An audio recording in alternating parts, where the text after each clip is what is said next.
those of you that like to claim that you're getting involved, if you care about this country, pray about it, visit John's website, dig into your pockets, give him at least $1. I would recommend Tree Fitty. But if you want to give more than that, that's totally up to you. I was gonna say, Mojo, your one of your house rules is not to bring drama from other rooms, but I guess having a vote on best houses, it was inevitable. Well, I think when I look at this, like like we had one earlier about like which house is the best moderated. I think In the Muff won that one fairly decisively. Which one's the most entertaining? In the Muff is winning this one fairly decisively. That doesn't mean that there's not a place for those things. I again, like I tell you, I enjoy going into politically correct. To have a laugh. I go into healthy debates. I'm pretty attached to it in many ways, sentimentally. Like spent a lot of time in there, and I think JB does a great job of curating the spaces over there. He's holding it down. Like I put in the chat. I think JB is moderator of the year. I think the previous year I would give that award to Kelly. But even chillism, I would recommend that as bad as chillism is, and chillism is bad, for entertainment purposes, you can find entertainment. I sat for 45 minutes in Chillism and listened to Concrete and Ike argue about the Hegelian dialect. And then after listening to it for 45 minutes, Tally brought me on the stage. I asked a few questions and I got both Ike and Concrete to admit that neither of them had ever read Hegel. Now, I can mock that and make fun of it, but it was fun as hell to be in a space where people are making claims about what an expert they are on a topic, and then when you come to find out, neither of them have ever read it. You can't buy this kind of entertainment. What are you going to do? Go down to the AMC and watch Superman? Like why would you do that when you have the entertainment here? I would say chillism, as bad as it is for content on this app, it's better than most movies that come out. I don't think it's better than the other rooms that we have listed above. In fact, I think these four should not be the only ones that we look at. I think Lisa's 420 is something that we should look at. I think the rational discussion group is one we should look at. I don't know if I would recommend anyone unless they're over the age of 70 to go into the critical thinking forum. They're going to require they're going to re- they're going to require you to download Facebook in order to participate in chat. Like that's not fun for anybody. So anyways, I think there's a lot of good things going on in this app. I think that Clubhouse is back. I think the features are killing it. We love this poll feature, and shout out to those that the 65% that say that In the Muff is the most entertaining house on Clubhouse. Entertaining house, but you won best moderator over JB. I think there might have to be an investigation. I think that might have been rigged. And as far as Gary's room, while I respect him and he's a top notch journalist, he is old school. It's like before internet when you would call the radio for to get all right, next caller please. Like he's not really interested in the back and forth. He does allow everybody to talk regardless of what your political alignment is, but it's not conducive. Like that's another good thing about JB's moderating. He'd be like, "Hey, Moose, you don't have to mic up. Let me ask you about your point." And he'll flesh it out a little bit versus okay, next. And you don't do that, but I was for a while I thought it was JB, Kelly, and Mojo, but I guess you've been bumped up since Kelly doesn't mod anymore. Well, I would argue that the poll earlier about best moderated spaces has less to do with me and has more to do with the collective effort of moderators. When I think of some of the rooms that ran in this space, um, you know I have to take my hat off to Scarlett with two T's, who has ran some rooms. She did one on game theory. She did one on Roland Fryer.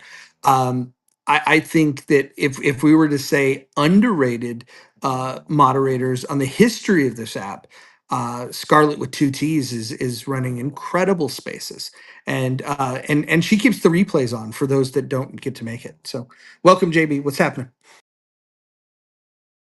Yo, so I wasn't here for this earlier poll or vote, whatever, but no bullshit. You are the best moderator, not just currently, but since you've been on this app, in my opinion. So I'll definitely bend the knee to the king, no problem. Well, like I said in the chat, and I mean it. I think over this last year, you're definitely the king. When I look back in the past, I think there was anyone that's been on this app for a long time. Ned Kinney, I think, used to run really good spaces. I really like the stuff that Kelly's done on this app. I think Kelly, when Kelly turns on the music and or curses somebody out, I think it's pretty good. What I think is really really important though is to recognize some of the people that, even though I disagree with them, have ran great spaces. Like Steve Crone, who I think is one of the most disingenuous human beings I've ever seen on this app. When he talks about politics, he's just, I'll just say it like it is. He's just a big fat liar, and he's super dishonest. But when he was running movie rooms, Steve Crone's movie rooms, his expertise, like in film, and the people that he drew into those rooms were fucking amazing. And like again, it's one of those weird things where he was good at that. Talking about politics, he's fucking awful. Royfield Well, Brown. well, Oh, hold on one second. Royfield Brown, who I think is one of the coolest dudes. He and I don't think we've ever found a political thing that we agree on, but we talk offline all the time. We don't have to talk about politics. We can talk about careers. We could talk about family. I consider him a good friend. Royfield is one of the first people that I would go into rooms and be like, now this guy has it figured out. He used to do a room called Superpowered, and Superpowered was where it was a comic book room, and he would talk about themes in comic books. And for anybody that's ever read comic books, or maybe you watch the comic book movies, Royfield knows his shit when it comes to comic books, and those spaces were super fucking entertaining. So there's been a lot of people that have come and gone. I think Dawn Fields, her movie rooms were really good. Daniel Mendoza did really good movie rooms. There's been a lot of like high quality shit that's been on this app. And there was a time in Healthy Debates when there was a crew of moderators, where there's been division that separated some people, but like I can remember a time when we would do a room and there was diverse personalities, from JB to Rowan to Dr. Jordan. You got Kelly cursing people out, and then you had Bryn, who some people love him, some people hate him. He could add a lot of value if you were talking about like court cases and how the law works, shit like that. I think that this app is on his way back. It's rebuilding. I'm starting to see people that have been off the app returning to the app, and so yeah. You know what? well, Roger, you forgot Uncle Steve.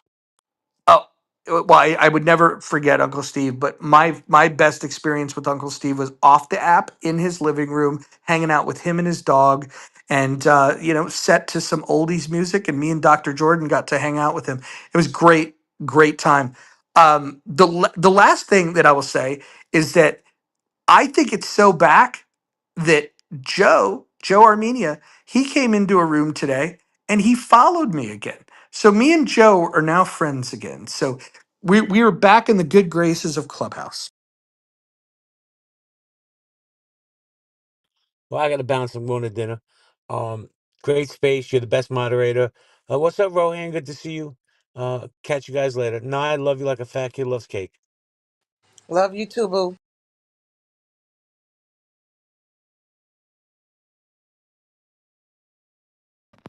Chillism's dragging behind at 9%. What's going on, man? Where are the chillism people at? They need to represent. Bima, why don't you pin your chillism people and get some votes? Okay. There you go. We got Daniel down there in the goo. Hopefully he'll come up. Daniel's awesome.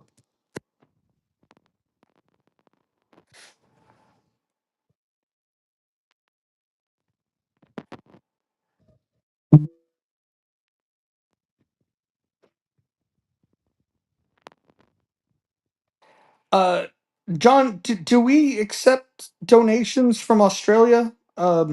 Rowan would like to know.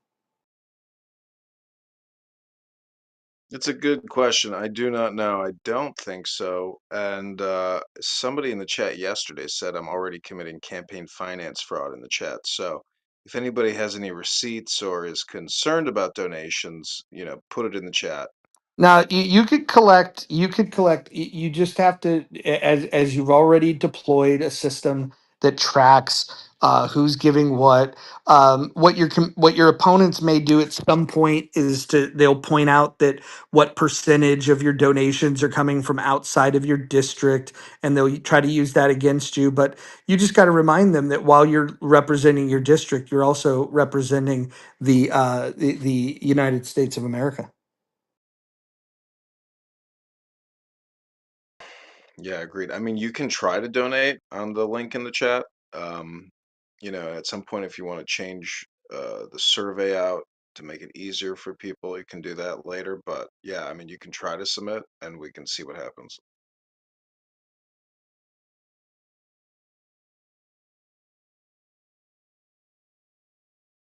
Because this platform is already working with major congressional candidates, senators, etc., that use it. It's called Antidote.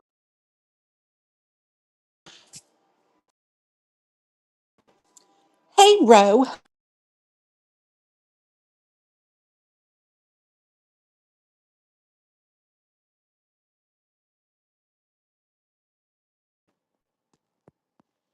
Ro, are you unable to speak right now?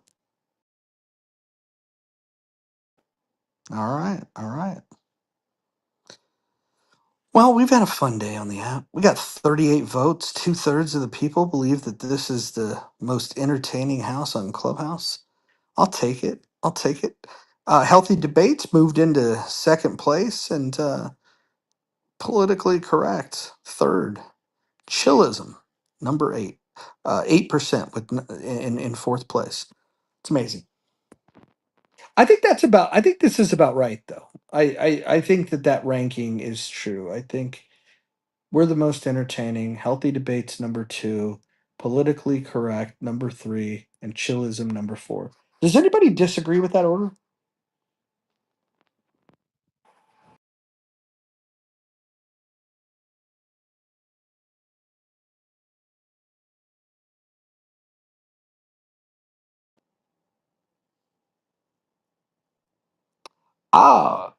Rowan makes a good point about being the best mod.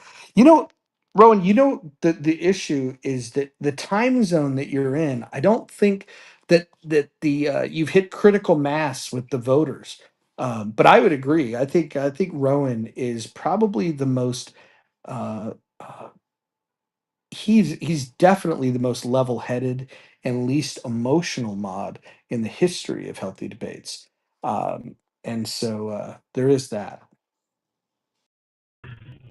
To the point of echo chambers, I've been thinking about this lately. So obviously, you guys see me coming in here, even modding with Mojo on occasion. So I'm wondering, is it because everyone, you're saying that politically correct or maybe Lisa's rooms are echo chambers, but yet you don't go in there to break up said echo chamber. So I'm wondering, what is I the went in there and reluctance? got removed. I just told you that story. No, no, no, not you. This is definitely not directed at you because I don't blame you for not going back after you get booted. But I'm wondering for anyone else who does think those houses are echo chambers, why not go in there? And because I'm telling you, I've seen there's several MAGAs that go in there on the regular. Sometimes it gets a little heated, but usually it doesn't actually. So I'm wondering, is it because you don't have friends over there, so we gravitate to where our friends are, or is it I'm going to assume it's an echo chamber, so I'm going to avoid it? I think there's an element of all of those things. Um, I think moderation is probably the biggest thing. So there, if you think about all the signals that we have, right? On a personal level, I have a photograph, I have a name, I have a bio, and then I have what I talk about. When I create a house, there's the house and the rules. When we create a room, there's the title, and then there's all the other tools that we have, and so you can create like a vibe, and I think every room has a different vibe. And one of the things that I've noticed about houses like this, or healthy debates, or chillism, for example, and welcome Tally, by the way. Tally's my favorite moderator from chillism. In fact, she might be the only moderator that actually, Hagoop is, if I'm saying his name right. I like, I've newly become acquainted with him. I think he's legit. I like that guy. But Tally's great. I think that the moderators can set the tone. My criticism, I could criticize all these things. The criticism for this particular place, this house in the Muff, is that maybe we're too eclectic. Maybe we have too many diverse opinions, and sometimes it's a mess and it's hard to stay on topic.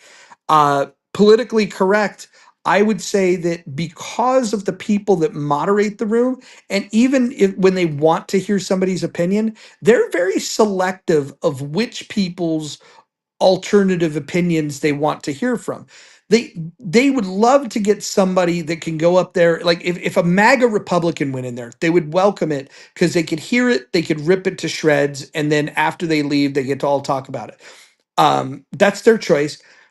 If I go in there with a nuanced opinion and I battle and they try to put me in the MAGA box and I go, nope, I don't accept that. Oh, well, you're a Republican. Nope, I'm not that. Oh, you're conservative. Nope, I'm not that. They don't know what to do. And so that's why I get removed from those spaces, because they don't know how to handle nuance. Um, and then healthy debates, I think, really tries to do, and I did it for years in healthy debates. You try to be balanced, but we have our own biases. The topics now around like race and gender, not exactly my cup of tea. I'd rather focus on ideas than identity, but that's just me. And then chillism, and I'd love for you, Tally, to jump in here and tell me if I'm wrong about this. My criticism of that is that you have incompetent mods. Not saying you are, but there are mods that are completely fucking incompetent, and then the rules themselves allow for chaos. So people like Concrete could run over a conversation with impunity, and there's no way to have a real conversation. Tally, do you think that's a fair criticism? It depends on what you're showing up for. Um, I wouldn't just wave away that critique.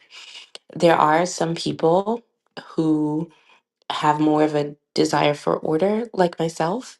And then there are others who sort of thrive in the chaotic element. And I think that sometimes the marrying of the two isn't enjoyable for one who skews more so one way than the other. Now, I will say about our mod team is that there's so many personalities, and people show up for different elements and at different times in the day. One will shine or be more prevalent than the others.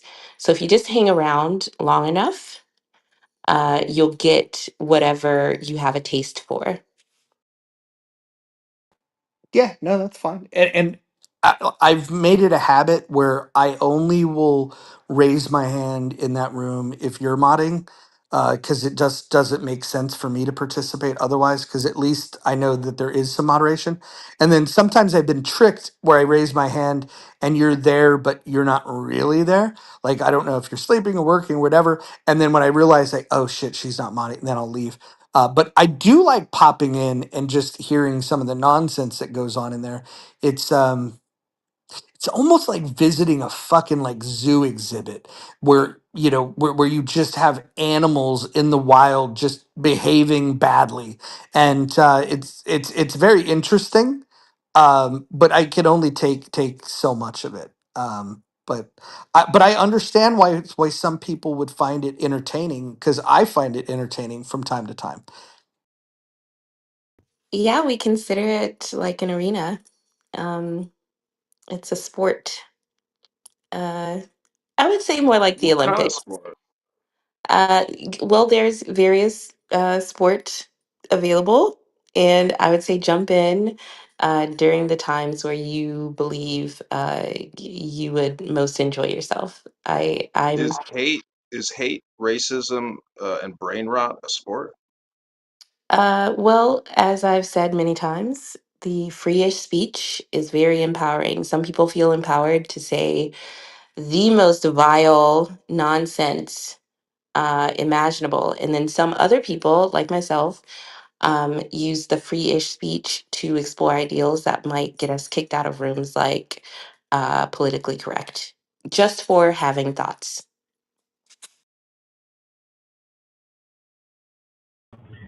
Speaking of politically correct, Scarlett with two T's. I don't think you were here before, and I was asking why a lot of the folks, with the exception of Mojo, who's been in there and been removed, do not go to politically correct for fear of being succumb to the evils of an echo chamber. Yet I know you've been there. Would you say that you've been disrespected, treated well, or not? Patty is one of the homeowners there. She and I have a clubhouse friendship, whatever that means. When she's there and I go early enough, I get to say hello and I get to listen to what people think. There are a couple mods who have me blocked, so I don't always get in there. And when she's not in there, um, it can get uncomfortable, but also they get their echo chamber if they want it. It's not unlike other places on the app who have a strong ideology and gatekeep and hold fast to their philosophy. So, yes and no.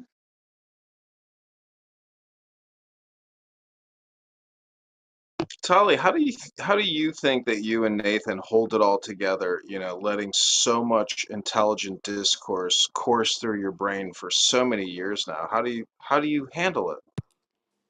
All right. So the house creators are actually Nathan and Knowledge. And I think that their personalities are reflected in the way that the room is run. And I will say I have become a better speaker. My thoughts, oh, not that my thoughts were disorganized before, but better communicating in a way that is receptive to the audience or the other participants. And I will be grateful to both of them for allowing me to explore that way and become a better speaker. Let me ask you this, Tally. We have some rules in this house, and I want to run them by you and tell me which of these rules you think are bad rules, like, or at least wouldn't fit the culture of chillism. Which ones would and which ones wouldn't. Rule number one: no threats of violence. Is that one good? Is that consistent with you guys? We have no credible threats of violence, which is to say, once they cross over into the territory of like dropping addresses and it becomes um, something that could translate into real life, then it is crossing the chillism line. My boundaries aren't necessarily reflected by the house rules. I just, go with what the house creators want. Yeah, I'm not sure how that could be policed, but I understand. I mean, some people, you could jokingly say, "Oh, I'll fucking kill you," uh, but yeah, okay, we'll just let that one. What about no doxing? Is that a rule? That is also a rule, and I love that rule. I think that it empowers the free speech element of the room. You are more likely to say the thing that you were afraid to say before if you know that we're going to to the best of our ability, protect you from real world consequences. Gotcha. No, that's good. So it sounds like the first two are in line. This one I think would probably be a challenge over there with people like Concrete. Number three is stay on topic. That's not a rule that you guys have. It's not a rule, but we do something really fun when we have super long queues where you can actually use your queue time to speak about anything you want. Doesn't have to be on topic. And the most fun we had was people reading like random children's books during their turn to speak. And it's just like a way to lighten the atmosphere of some of the more like serious conversations. Okay. And then how about keeping your shares brief? That's a rule that we have here. Is there any rule on keeping your shares brief? No, but you might experience what's called a heckler's revolt if you talk for too long and you sort of ramble on. Mm, And well, I don't think it needs to be explained. no problem. And then what about do not interrupt speakers? Is that a rule over there, a concept? If you are like incessant with your interruptions, that's going to be a problem. But there's like a natural flow of conversation that happens, and some people might interpret it as interruptions, but an interjection might actually help you stay on topic. Mm, okay. Well, here we have mods may interject when appropriate. What about this is the one that I think would be probably the most outside of the norm for that house. The N and K words are forbidden on the stage and in the chat. Do you guys forbid any words being spoken? Uh, no, that's the free-ish speech, and some of that speech is going to be offensive. Um, that's just the nature of the room. Yeah. Okay. Okay. You think that allowing for that, because again, free speech, specifically when we think of like the First Amendment, is really more of the government not restricting our speech. But when we curate spaces and have freedom of association, and we could set up our own rules, and you guys are permissive about it, and other spaces are less permissive. Do you think that allowing that creates a better environment than a space that doesn't allow the use of things like the N word or the K word? Which do you think fosters a better environment? Better is going to be subjective, and I would say that along with the undesirable words, you get a lot of free flowing conversations about topics that might have been sort of banned elsewhere. So you sort of have to take the good with the bad. Now, it's not that you can say whatever you want with no repercussion because people will definitely push back against not only your ideals, but also your use of such words. I myself also push back loudly. Okay, okay. Um, yeah, I mean, I think that's been an important rule for us. Is um, identifying the people that think it's, I don't know, a value add to use that kind of language. I've yet to see outside of literature, music, and movies, just art in general, how the inward has a place that elevates conversation. I've yet to experience that. Um, not saying it couldn't happen. I'm just saying that I've yet to experience it, and I've had about 50 plus trips around the sun. Um, what about don't spam the chat? That's one of our rules. Are you guys allowed to spam the chat? I'm not sure what you mean by spam, but I love our chat engagement. And Mhm. oftentimes there will be completely separate conversations happening in the chat. And I think it's really empowering for people who don't believe they can sort of keep up on stage. Yep. Um, what about bringing drama from other spaces into your room? Like if people have like a beef from another place, do you guys allow that to like manifest in your space? Preferably not. it it's not really that interesting of a conversation to me. Yeah, Um, I agree. What about English only? Are you guys just free to just jump Hell up yeah. there and okay? I put in the chat all the time. This is a English only room, America first. I don't care. Awesome. And then we've added a rule 11. This is a recent rule. Some people call it the Brad rule. I don't know why they call it that, but keep families out of your mouth. What do you think of that rule? So specifically, I just go with rule one: no calling women bitches unless you're a homosexual or a woman. Rule two: no spouses, no kids. Rule three: no credible threats of violence. And we kind of covered some of that here. Okay. No, that's cool. I mean, I guess we now know, like, kind of maybe the rules of the road a little bit better for the different spaces. I will say right now, chillism is third in the voting here, which I find is interesting. It's kind of a tight race for second place right now. Healthy debates is at 16%, chillism at 14%, politically correct at 12%. So yeah, I guess everybody finds you have different criterias for defining entertainment, and so it's good that people have different ideas about this because it would be boring if everybody agreed with each other. And oh, chillism just tied for second, so it's amazing, amazing. I have a question around. Are you done, Mojo? I didn't want to. No, no, this is good. Jump in, please. So yeah, Tally.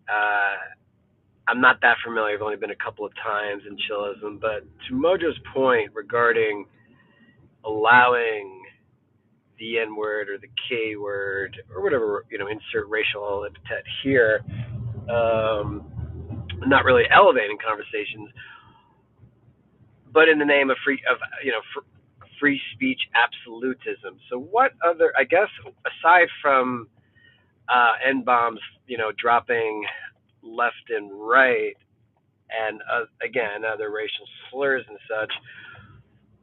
What other examples of free speech is rocking in those spaces? Again, aside from no one taking offense to the aforementioned racial slurs. Oh no, I would never try to stop someone from being offended, but how you communicate your offense and being better able to explain why it's offensive is a benefit of allowing those words in there to begin with. I would also say that to the deplorables who, freely launch that sort of speech at people of color, uh, I like taking some of their power away by engaging with them to begin with is another benefit. And making them look stupid is always so rewarding. So if you can stomach it, uh, it can be rewarding. But I'm not Yeah, asking no, everyone to be able to. And you can right. use some of that engagement for people like myself who sort of thrive in curb stomping idiots and racists. Yeah, no, and I hear it. I could see that. I could see that, like turning it around on them. But I was asking more, and I get maybe I probably didn't word it correctly. Aside from the racial slurs, what how do you see others in your rooms being empowered by um absolute free outside of racism that you think your room empowers free speech umbrella where you couldn't find, because I think you said, well, there's discussions because we have free speech that may not be allowed in other rooms. So again, outside of racism, I'm asking, like, what other examples of free speech do the Sure. moderators empower? So, I, for instance, a few nights ago was exploring anti feminism among friends, and I don't need to agree with my friends in order to be friends with them. and it was invigorating.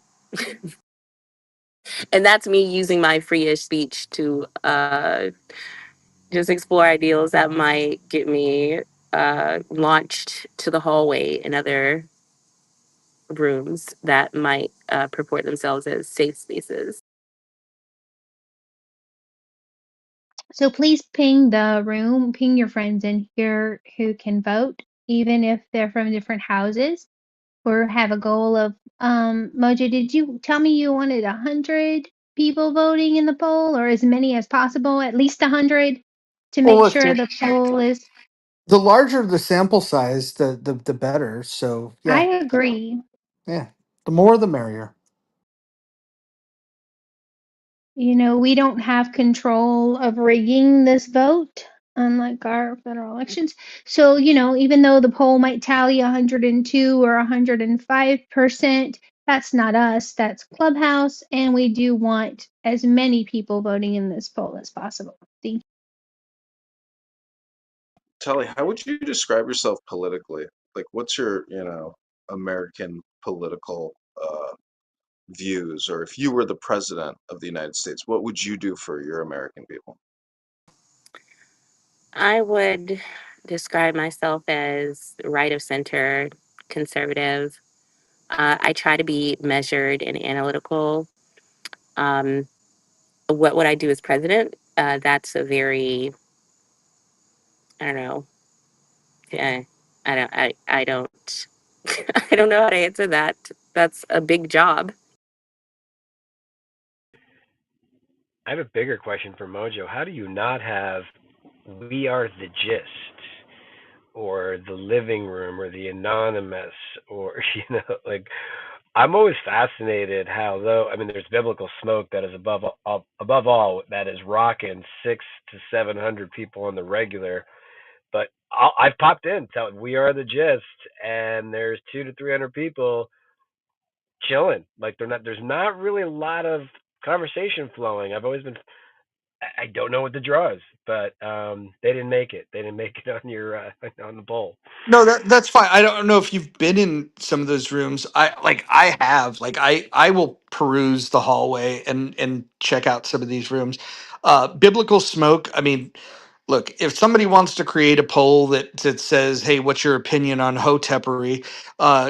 Please, by all means, go ahead and create a poll. I list these because these rooms tend to end up talking about politics.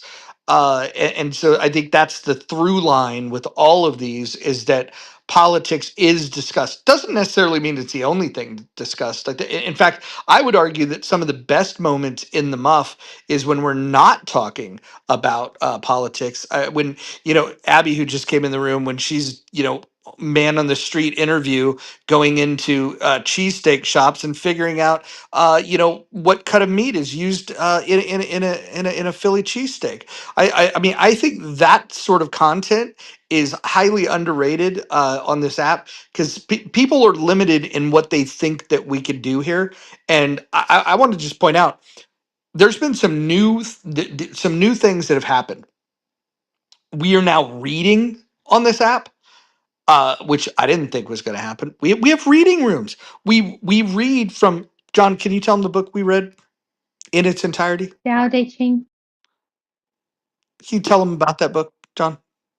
Yeah, it's an ancient Chinese philosophy psychology book written 2,300 years ago by Lao Tzu, and it deals with wisdom, intelligence, understanding, comprehension, as opposed to endless heated road rage conversations about nothing. Yep. And then on top of that, Anson Burlingame, one of the most respected people on this app, he's been creating spaces in a new house, one of the fastest growing houses on this app, called Rational Discussion Group, which is kind of a better alternative to the Critical Thinking Forum. It's the same time as the Critical Thinking Forum, and the differences are it's more of a heterodox environment where we allow people with differing opinions to kind of share their thoughts, and then chat is left open. We allow people to challenge ideas, so there's a little bit of back and forth. For those that have been participating, that's been great. But I would say the biggest achievement that we've seen, maybe the biggest achievement, was the fact that we've read a book together out loud. That was amazing.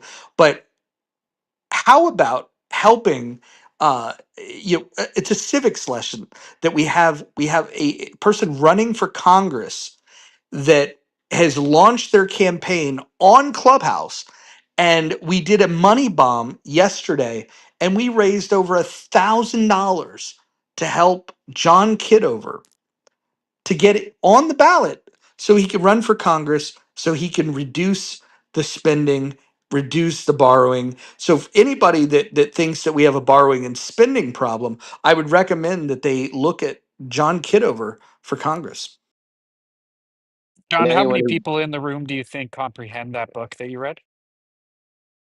The Tao Te Ching? Well, I would just say the fact that we are able to organize and actually, STFU, shut up, and actually read a book together and do it efficiently was a practice in like team development and building. It was a great experience. So I don't know how many people comprehend it because I've read it many times, and every time I reread it, I go, oh my gosh, like, cannot believe how profound it is, and why? Because it acts as like a gestalt to a certain extent. Like you can use it as a tool to reflect on whatever you're thinking about. I don't know. It's an important and intelligent book. It sure is. And as somebody who's acknowledged your intelligence from the moment I've met you on this app, thank you for presenting that information in that book to this crowd. Yeah, and it's interesting is I heard a lot of opposition to the book claiming that the Chinese communists utilized that book as inspiration for their revolution. And I would just say that if you don't agree with some of the phrasings in it, well, then it's a challenge for you to read it. And everybody read it like a pro. It was impressive. Thank you very much. And you're awesome. We have a very close race for second place for most entertaining house on Clubhouse. I hope that people will fully participate in the voting process. I don't want to call people out, but I can see if you voted or not. And so when I'm looking at your profile photo and I see that you haven't voted, I don't want to call you out by name because that would be uncomfortable for some. But man, wouldn't it be cool if more people voted? Yay. Yay, democracy. Let's see, we got 49 votes. Let's see if that little shaming can get us to 50. Let's see. Nope. Nobody showed up. Nobody responded to that.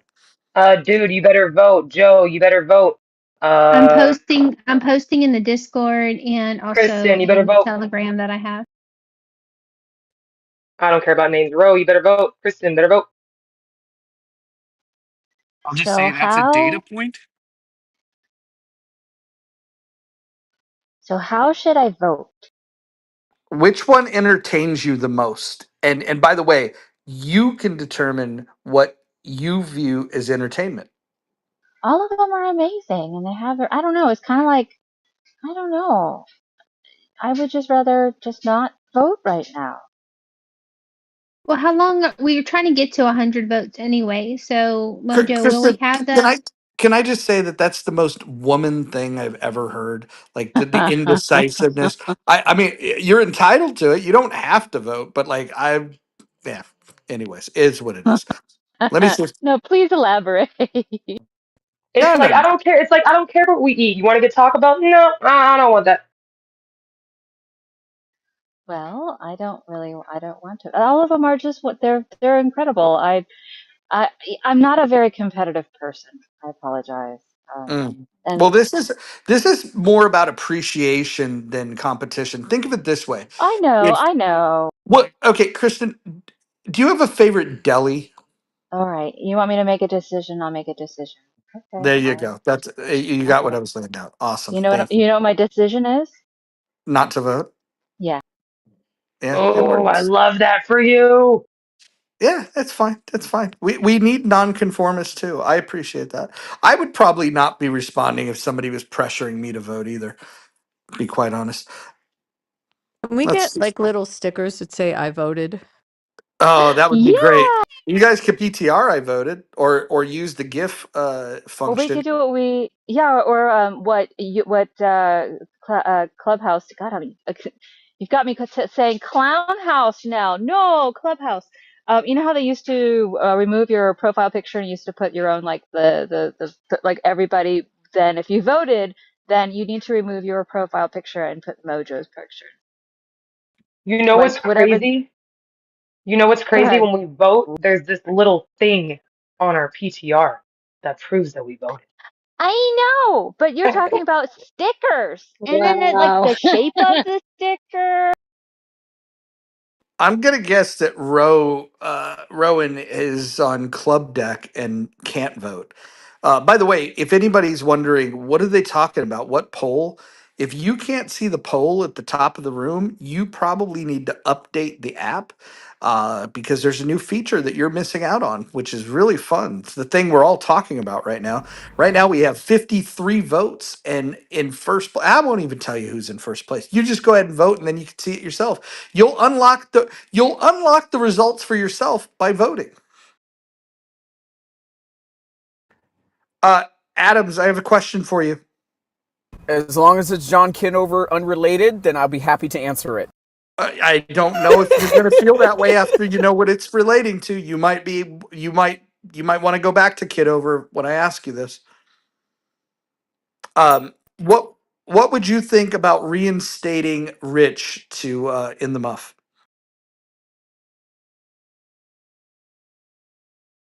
I'm sorry, was that a question?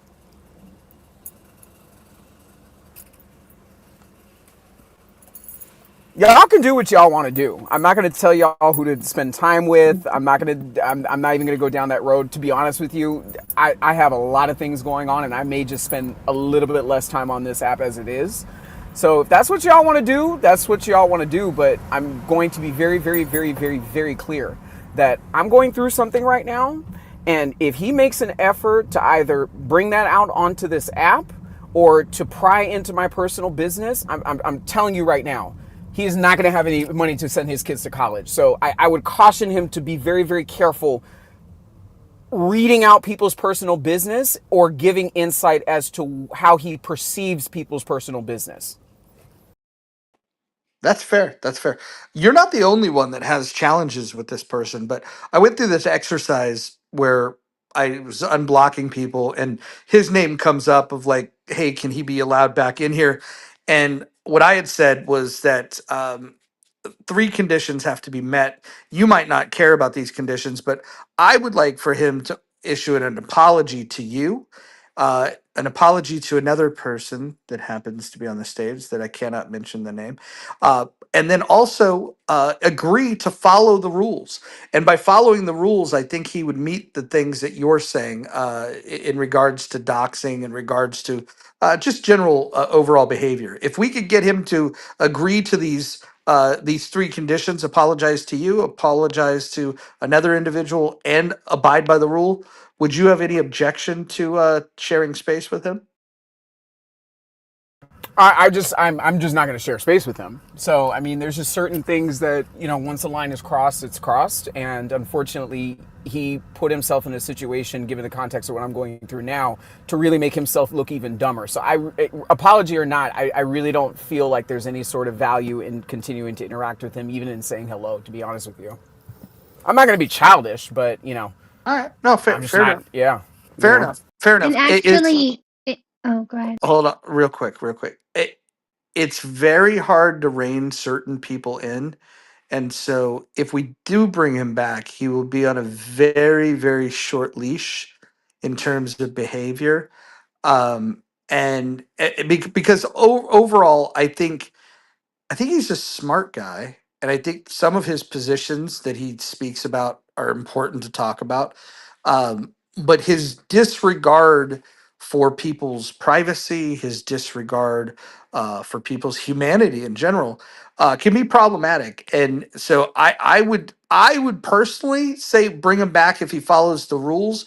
But I think that's going to be a hard ask because he doesn't really like the rules. But go ahead, two T's. Go ahead.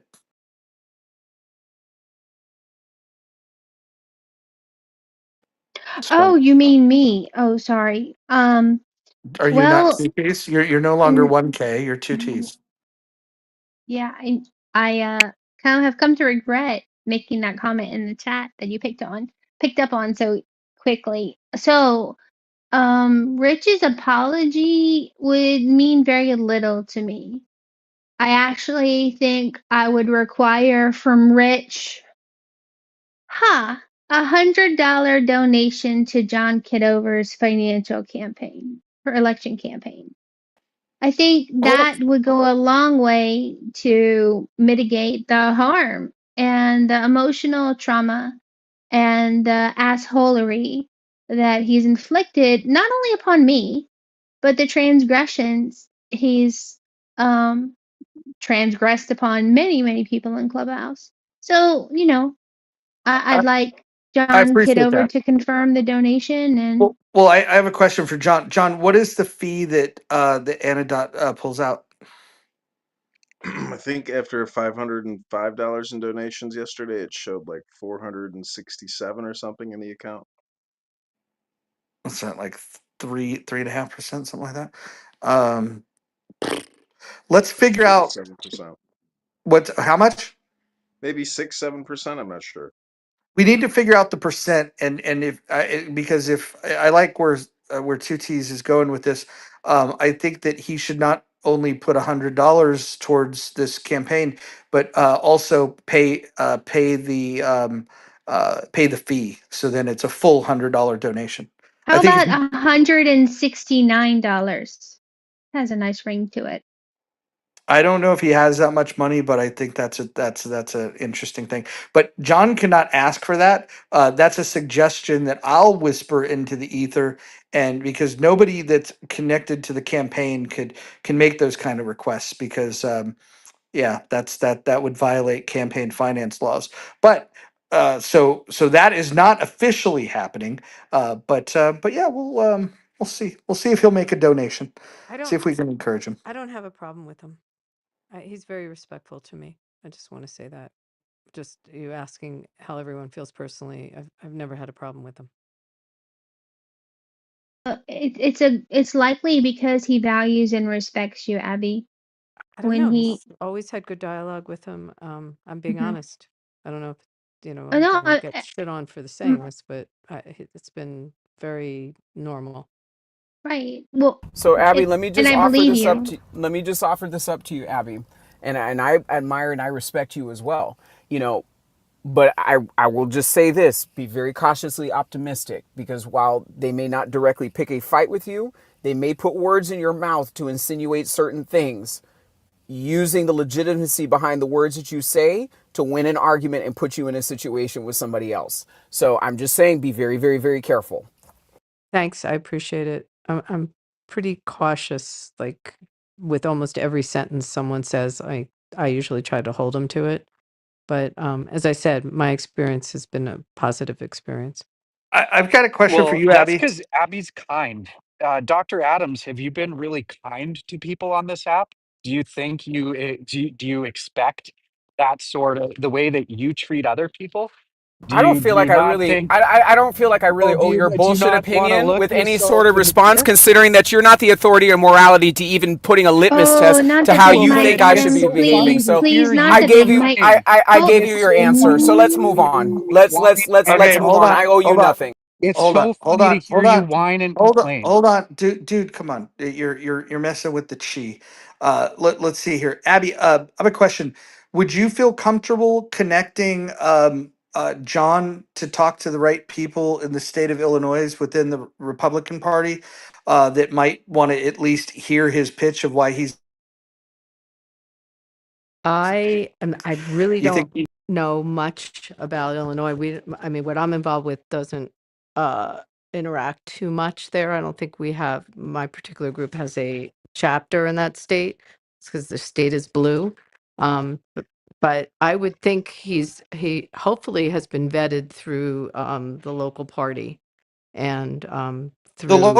The local party is actually supporting a cuck that that is a big government inflationary economic interventionist. And so what we're looking for is more of like the Republican Liberty Caucus folks within the state of Illinois. Can you tell me, John, I never asked you this. Can you tell me your district? What's the is it D? It's I assume is a D there now? And what's a D plus what? No, it's a It's Republican an R, and it's R congressman. plus Yeah, what? Darren LaHood. It's in the 16th district. 16th. And what's it? R plus what? R plus what? I mean, it's the 16th No, congressional no, district. no, no. She's referring to like the likelihood of voters Oh, over the it's very median. high. It's very Yeah. high. What It's is very it? Do you know? You're high. running in it. You need Maybe to. 80, maybe 85%. No, no, no. John, do me a favor. What I just asked you, you need to know the answer to that when you get asked that if you're running in that district. I've seen it. It's I don't how know we that R rate in the plus number. US, how we rate congressional districts. John, you, me, and Marshall will have a chat maybe over the weekend, and we'll walk through some of this information that you're going to want to know, especially if you start, publicly speaking on this. These are small but important details, and I appreciate Abby for bringing it up because there's going to be people that are going to want to know this, especially donors are going to ask these types of questions. It's the 16th district in Illinois. Who'd you say is the sitting member now? Darren LaHood. LaHood. Okay, give me a sec. I'm gonna look at something. Don't forget about the southern part of the state because it's a lot more conservative down here than it is like in the northern or the bigger like Chicago area. That sounds like a potential volunteer. Ashley, have you met John? I don't think so, but I'm near the like the very tip of Illinois, so yeah, we get ignored down here a lot. In fact, our governor was announced before our voting polls had even closed, so we get ignored. Awesome. Well, this has been a good room so far. I like that we're carrying on we had the money bomb last night, and the Kitover takeover night two is in full effect. Abby, we raised over $1,000 for John last night, and we're now setting our sight on $10,000 in donations. Every dollar goes a long way. He's spreading every dollar in important ways in terms of getting people to knock doors. The goal right now is ballot access. Getting John on the ballot will be a huge test because there are people within the state that don't want to see him on the ballot. Specifically, the party that he is a part of doesn't want to see him on the ballot. And I can tell you that that's going to be the biggest challenge. But every dollar that we raise is going to mean that his opposition is going to want to raise about $20. So we can at very least, make them waste a lot of their money. So I hope we could come together and do this. I think that the message is important enough, and the ask is pretty clear. We're not asking people to do anything that they're uncomfortable with. It's just simply pray, ask the Lord Almighty, whatever deity of choice, just ask the Lord prayerfully. Just ask him, what level of generosity should you have when giving money to the campaign? And the Lord will whisper to you. It's a whisper, so you have to listen carefully. The Lord will whisper to you, either don't give any of your money. Maybe the Lord will say, well, what's the minimum? $1? Okay, what would that hurt? But the Lord may say, this is your calling. You should give big. This is the thing you've been waiting for. All the things that you believe, those are the things that John believes. And if the Lord whispers that into your heart, that's when you should give big.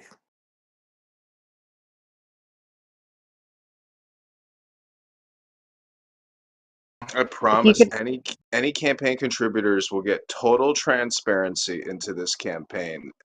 Every single issue that you have, I will listen to. Now, I will put it in my list of top 10 priorities, and if you have any priorities for the campaign, put it in the chat now. if you Who's have writing any your policy paper? Who's writing your position papers and your policy papers for you? Who's doing that, John? I've written my first position paper. Let me put it in my PTR.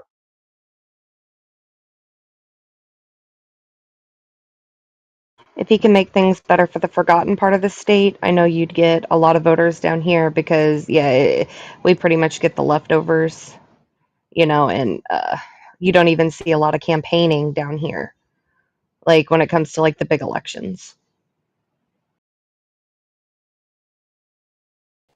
Yeah, I the want biggest to. towns. Sorry about that. I just want to bring attention to the poll.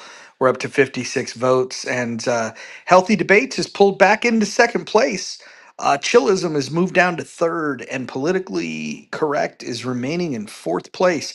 It's a tight race for second place. I don't know who's going to win, but we'll find out once we get all of the votes counted. Roger, could you do the Kenneth Copeland and say, God wanted me to have that private jet?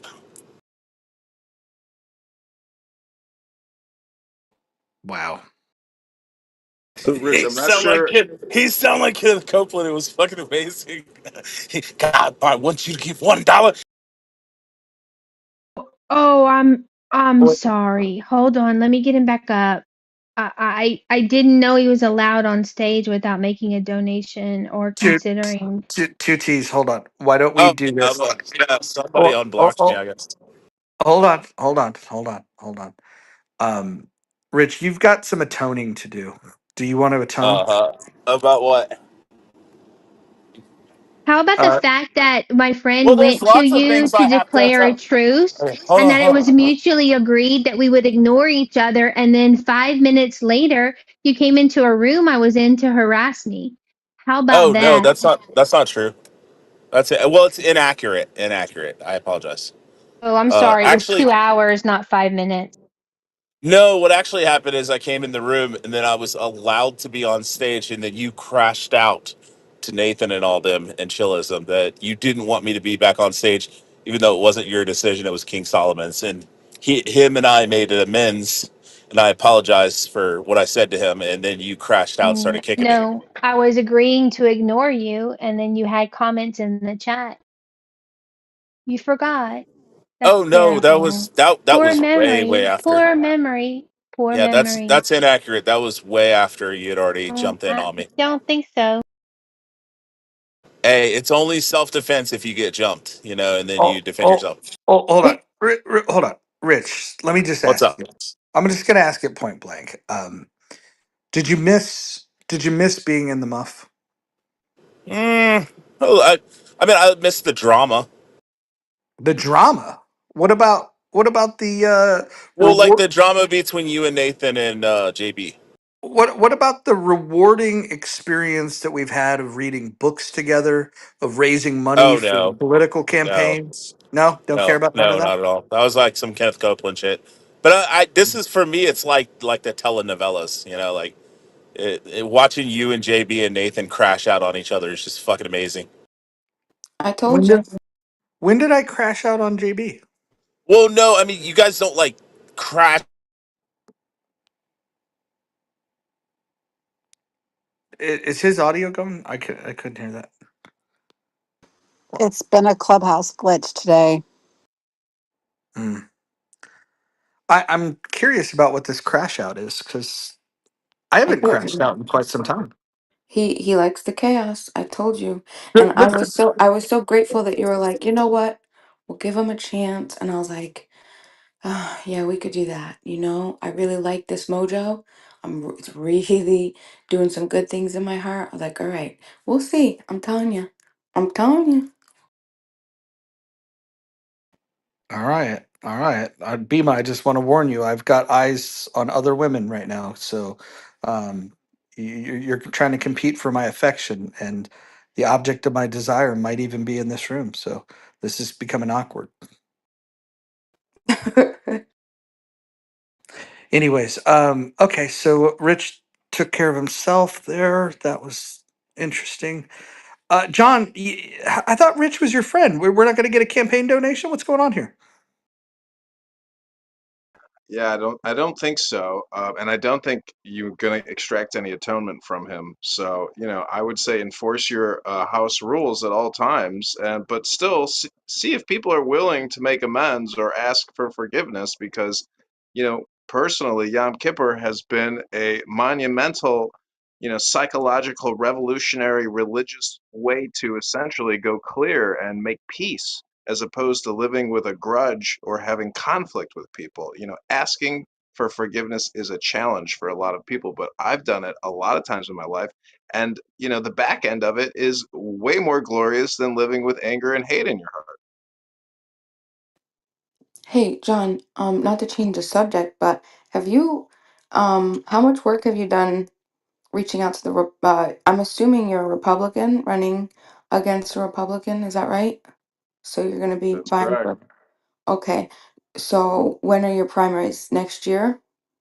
In March, yeah. Okay.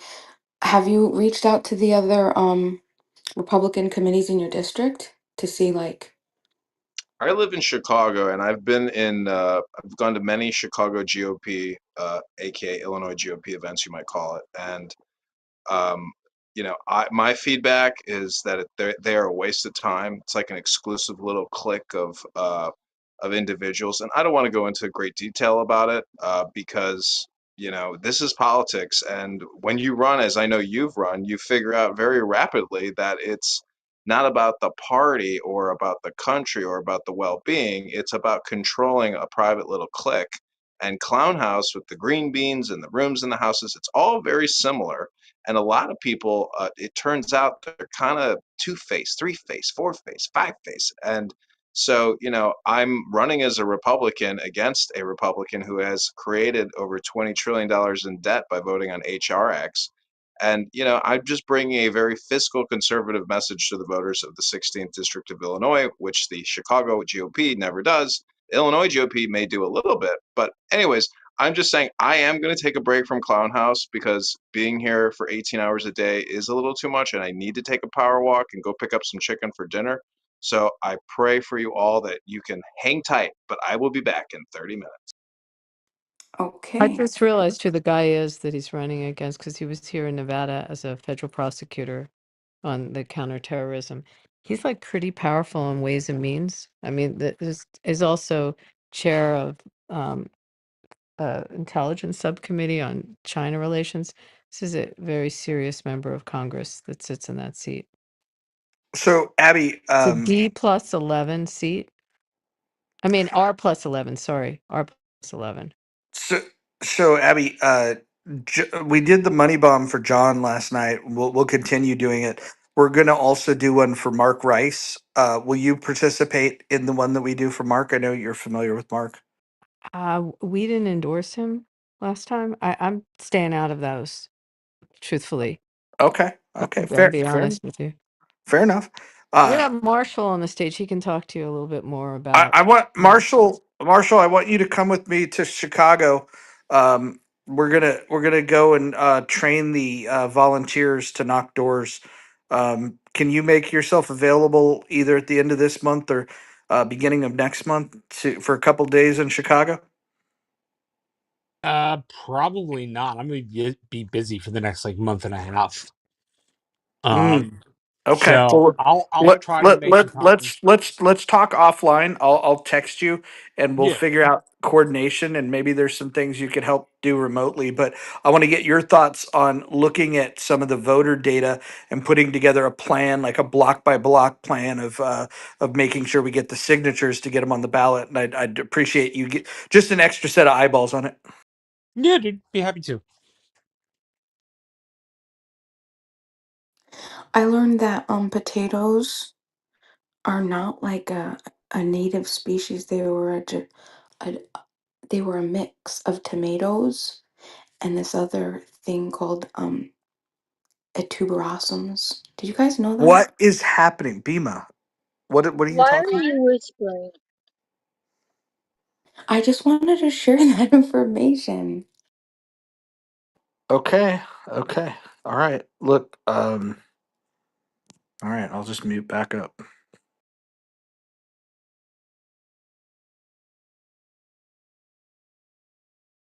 Is it because we're talking about snacks in the back?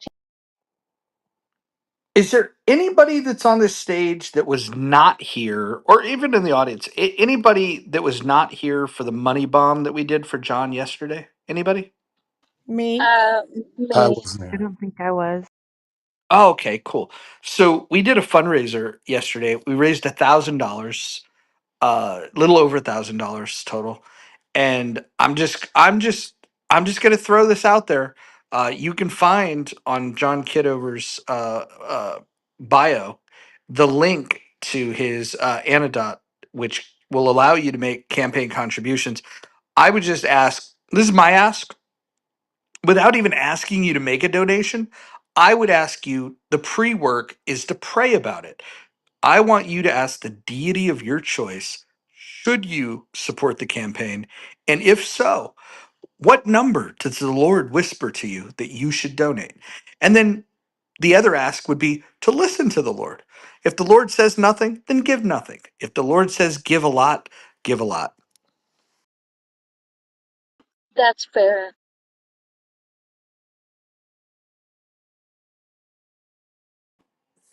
Christy has an interesting deity.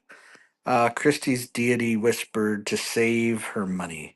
Okay, that's a fair position, Christy. Not all deities are as generous as the others, and so for those of you that have generous deities, you know, have that conversation. Poseidon says to donate. Odin says you don't have any money, so they're fighting right now. Ashley, you will not buy It a was a joke. It begonia? was a joke.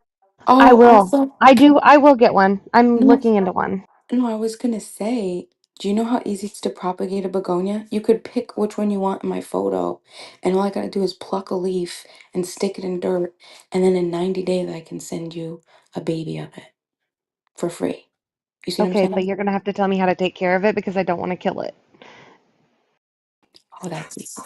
Well, Marshall, Text the me. the Text me best and I can give you my idea address. is to buy one now so that you can practice on it. So when Bima sends you one of her babies, it's the chances of survival increase because there's a lot of guilt in killing one of Bima's babies.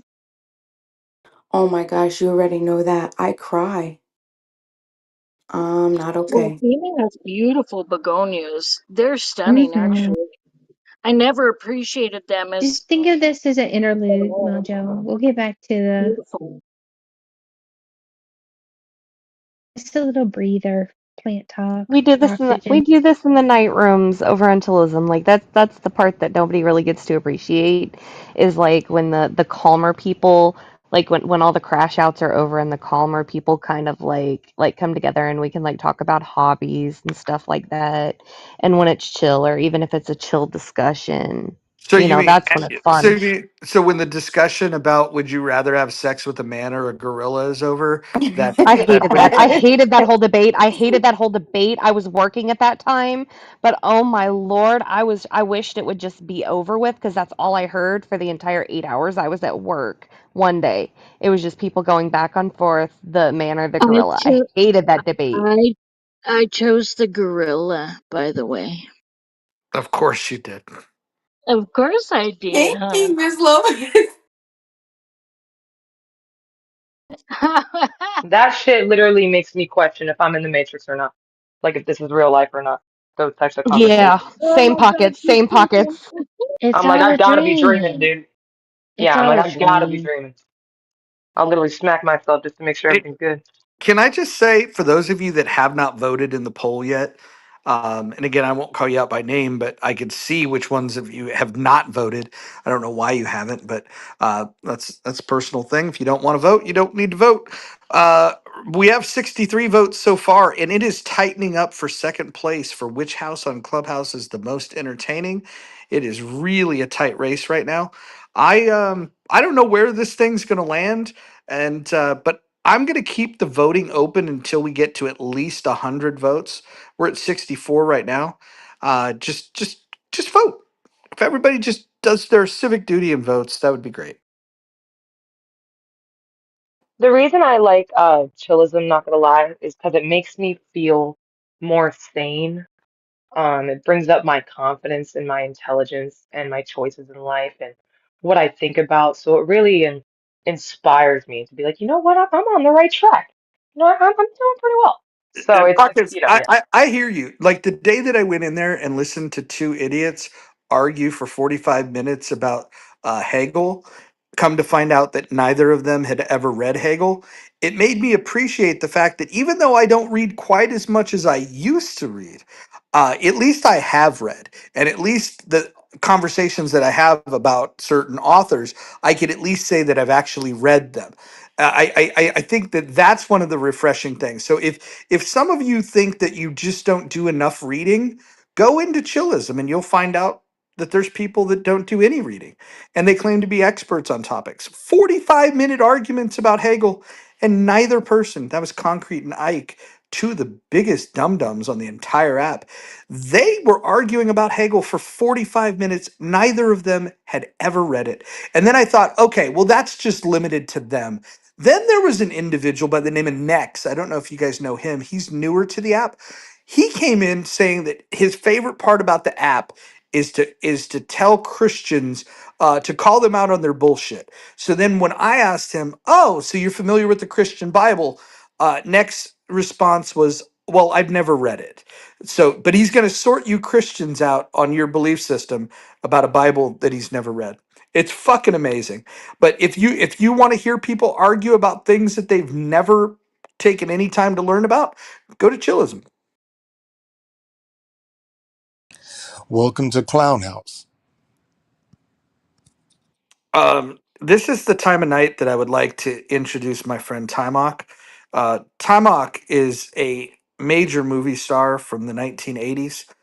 He's an action star. I would argue the first positive black action star that we've ever had. You can go back to the 70s and find the Jim Browns, the Richard Roundtrees, but if you want positivity, Timok is the guy. He is the Bruce Lee of black actors. And if you have not seen The Last Dragon, I would recommend that you go see it. Timok, do you want to Wait, add any? what's his name? Timok, go ahead and tell her. You got a, Oh, you got a potential yeah, fan. yeah. It's Time Out. How you doing, honey? How you doing? I come here to police the room every once in a while and to help Mojo from having a heart attack when he's in his in a certain headspace. Yeah, keeping the love in the room. And I got some good news, Mojo.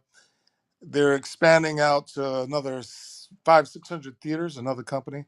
So the film that I did years ago, it's already going to be re-released October 19th by AMC Theaters and Sony Distribution. But Iconic Entertainment, they'll be releasing it in an extra 500 theaters. So it's nationwide. If you want to have fun, you'll know. Just go to AMC and you can click a little reminder, and then Iconic Entertainment. Yeah. What's the movie called? The Last Dragon. The Last Dragon? Dang. S- Are you the main character? Yeah, he's Bruce Leroy. Get the fuck out of here. All right. I'm gonna get the fuck out of here. He Now, is. is this real? Yeah, go fucking look it up. Go to Don't talk to IMDb. me like that, Roger. God damn. Pockets, I've Like, known you for so long. I feel like, yes, the this is how we. Last Dragon. Last Dragon. Yes. All right, Diane, Yeah, it's a fun movie. you all right, If you enjoy Mojo, you'll definitely enjoy The Last Dragon. I You love Um, want to dragons. I'd see I'd like the The to. one from 1985. Yes. I want to see the one you played the detective in, Timok. Well, on my Um, Instagram, you'll see the scene that, yeah, I played a really horrible character. It's terrible. People don't like when I play but those characters. I like those movies and I want to see that one too. Oh, thank you. Let me know when we're ready to talk about the poll because I really would like the second placers to justify their rationale for voting for the way they did. That's a good one. That's a good one. This is this is why I pick the co-mods that I have. I found that in the muff, if you select women, you get the best curated conversation possible. Damn, time like you a good looking man. Okay, Well, can I get some pictures too, please? I'll still do my feet. The best I could do. Well, that's that. I'll accept that. You start at the feet and work your way up. Exactly. I'm not gonna lie, y'all. Damn. I'll admit this to you guys, since God already knows. But during COVID, I used to steal feet pictures off of Google and sell them on OnlyFans, and that shit got me by. Wait, wait, wait. You better be careful admitting that. There was that woman during COVID that was she was selling bath water, and they came to find out that it wasn't actually bath water, and she ended up getting sued. So you better be careful. Oh, this is all hypothetical. Even better. But if you did make money from it, you might want to consider a donation to John Kidover. Absolutely not. It's a hard no. Yeah, I'm gonna pass too, dog. Yeah, I'll pray for him. Prayers are Well, worth more than any dollar. I'll pass his name to my grandparents and all their friends because they're all more conservative. Thank you, Ashley. I don't even know what the fuck I am politically, but it's okay. So for the people that voted for chillism and healthy debates, and we can throw in the fourth place politically correct. Tell me why. I mean, we're here. So obviously in the muff doesn't mean nothing because you're here. And also, why do you think the room you selected is the most entertaining? Monica, for those of us that have the old app, can you read like the Absolutely. okay. Which house on chillism is the most entertaining? Chillism. Which house on chillism? Which house on Clubhouse is the most? That's a Freudian slip. Which house on Clubhouse is the most entertaining? Chillism has 13%. Healthy debates has 16%. Politically correct has 10%. And we don't mean to brag, but in the muff has a whopping, giant, almost embarrassing lead of 63%. Yeah, I voted for you in the muff.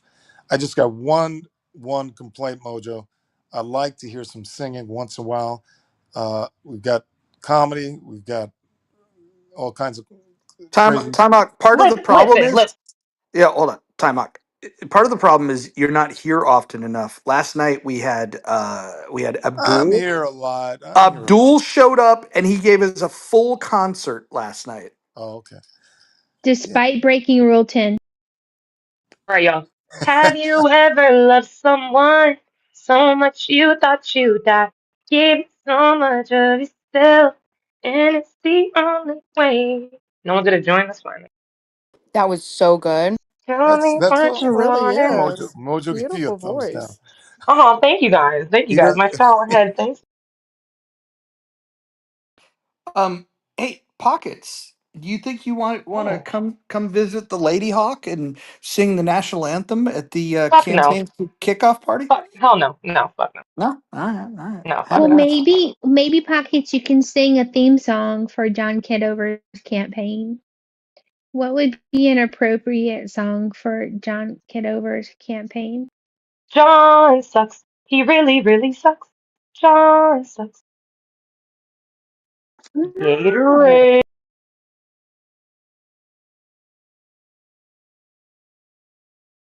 Well, Some. I think Oh, go ahead, Monica. Sorry. I was gonna make a bad joke, so go ahead, Bima. Oh, I stepped. I'm sorry. No, I that's gotta all right. hear it now. Now you gotta tell me. Oh, I don't think it was funny. I think it's bad. So it's probably lucky that you saved me. We love that. I was thinking joy to the world, joy to the fishes in the deep blue sea Oh for my god. John's Kidover Joy campaign. to you and me. Right. So I have a I don't question. know. I'm reading this article right now, and it's talking about sex reversal in birds. The five common Australian birds. There was just like this random study, and they were shocked. Kookaburras, rainbow lorikeets, some pigeon things, the magpies. They actually discovered sex reversal. I'm talking like a genetically male bird laying eggs. Now, here's the question though. Do you think that this has something to do with, because what I'm understanding from the article is that it was due to, and oh, how do I say, what was it called? Endocrine, if I'm pronouncing that, something disruptors. How do you say Bebo, it? Bebo, when you're finished with the submission, will you please go read the House rules, specifically rule number 3? But go ahead and finish. What is that? Is that not eating and talking? No, no, no, no. Just No, finish. And which then one is it? No, tell me. stay on topic. Oh, I didn't think there was a problem. I thought we were talking about John Kitover for Congress. Oh, I thought we were oh. talking about the poll. Wait, hold on. So, just so Scarlett, are you sure we, you want to talk about the poll? so we have to talk about whatever's in the The one title. in the Jumbotron, yes. But Bima, when we do talk about that, I have a comment on it, so we'll save it. About the gender swapping birdies. Yep. We can talk about it now, real quick. Well, just quickly, I think I shared this that I sat on the airplane next to a woman that treats birds, and she was a vet tech. So I actually asked her about sex in birds, and she told me now they do DNA, but prior they had to actually do surgery to figure out what the sex was of the bird because everything comes out of just one place and everything's up in that one place. So it's like a newer phenomenon when you get a bird to know if you have a female or a male by the DNA testing, but prior to that they had to do like a some kind of cut on your bird to figure it out. So that's the only thing I wanted to share. We'll check that. That's interesting. Well, also very disappointing because Bima has two young turkeys and she's trying to determine the gender of them, make it a little bit harder But they with can do that. DNA on these because it's like evidently that nothing shows. You don't know. So, Petunia might be out of luck. Petunia might be tall. I Oh, can't believe oh, this. hold on, guys. Hold on. I'm looking through the goo and the friends with the speakers. You've got Ben, Lynn, and Mosh. None of them have completed the poll. In the next section, there's a half a dozen of you at least that have not submitted to the poll. And then on the stage, we have people on the stage that have not even answered the poll. I don't know, like, do you not like the wording of the poll? Do you just not want to participate in the poll? Like, what is going on? Why can't we get more people to participate in the poll? I think it's because it shows up on your profile, and when they're going to go in the other houses, as they must eventually, because they have friends and conversations there they appreciate, it will show up and they'll have a scarlet letter because they want to vote for us, Roger, and it's just not gonna like you Oh, know. oh, But alert, alert, alert, alert. Politically correct has dipped into single digits. So please ping your friends from politically correct. We want to make sure that they're like, look, I'm all about democracy. So we want to make sure that their people show up. So make sure you ping in the people from politically correct. They're down to single digits. We don't like this. I was one of just Mojo, I gonna think they're say that afraid of poll MG. writing. I think they're One, afraid of just poll writing or polls in general. I'm just you saying. know, Right, that's why. Sean. Well, no, look, because look, MG, and I was just gonna say this, maybe people need to update their apps, and then MG updated the app, so maybe you guys down there need to update your apps. Can Maybe. can I I don't just Update say know. all the this? rooms. Can I just say this? And like I'll say this in front of a crowded room. MG is the most beautiful woman on the history of this app. I just woo. wanted Nah, to say, for real, let him cook. these words out loud. I know she's a married woman. This is not flirting. This is just an observation. If you walk outside and you see the sunrise, you could say, "Hey, the sun's rising." If you look at her photograph, you could see she's the most beautiful woman that's ever been on this app. Period. That's all. A real And she, sizzler. A real and she sizzler. scares me, which makes her hotter. It's crazy. If I change my vote right before I go back, will it show up on my profile like if I voted for somebody else? It will show up in your profile when the poll ends. And we And Okay. still have uh 33 votes to get to 100. So, you know, I'd like to share why I'm I'm voting for considering. chillism. Yeah, Scarlett, I initially, why I didn't vote was because I don't really go to these other rooms, so I didn't know much about them. well, I appreciate your voting now. And chillism is one of the most freest speech spaces we have. Yeah, And yeah, you could say the N word. Go ahead. Yes, you can. I that's right. disagree. And you I would also disagree with can that. say who Well, hold on, who disagrees. Scarlett. Let me ask you this. Let me ask you this. Do you think that it's a value add to have a space where you get to say the N word, or do you think it's a value add to forbid people from saying the N word? I think that if someone is going to be stupid enough to be racist, that I will let them be that stupid. And if they're going to use racial epithets to demean, dehumanize, devalue people, I'd rather know sooner than later. You're going to stab me. I'd rather you stab me in the front so that I know that you're unpleasant and I can avoid you accordingly. But Scarlett, what if somebody thought that it'd be fun to stab you in the back? She better Well, run. that's happened a couple of times. It's not been the most pleasant experience to be stabbed in the back by people who are nice to you to your face and then talk about you in rooms when you're not there. But, they get to. And it Scarlett, gives you information. Scarlett. Hmm. I was just floating a little innuendo. It went over your head, but that's okay. I have Did a it or question. did I choose to take it at Oh face my value? gosh. I just got it. I'd like to debate on the name Chillism because I feel like in the past year that actual name of the house should be switched to narcissism. Because every time I come in, I feel like you're debating about who the best debater is all the time, instead of talking about what the debate is you're debating about. That's what makes it so chill. Oh, wait, that or whose turn it is to speak next. That That's part been too. Yeah. yeah. Chillism, though, has really taught me about self-control, self-worth, and learning when to just not engage. Because I feel like when people want to say shit to you, it's shock factor. They want you to react. The people who react are not victims to me. If you get called a name and you get upset and come off your mic, you've lost already because you allowed them to have control over your emotions and reacting. So to me, I feel like it really teaches you self-control, that type of room. Because I used to go off, Mojo, you know that I used to go off, and now I'm just like, you could talk to yourself. So it teaches you that worth of you don't even can't even touch me. That's Pockets is true. pretty I agree with fierce. Pockets. And Pockets, we've gone All back, right, what, Sean, almost I'll go 5 years? after you. Yeah, yeah, please. I'm sorry. I didn't mean to interrupt you, and I don't mean to interrupt. You are a mod, and I did violate a rule. I apologize for that. No, but I'll say that, Pockets, I agree with you. That is a good point.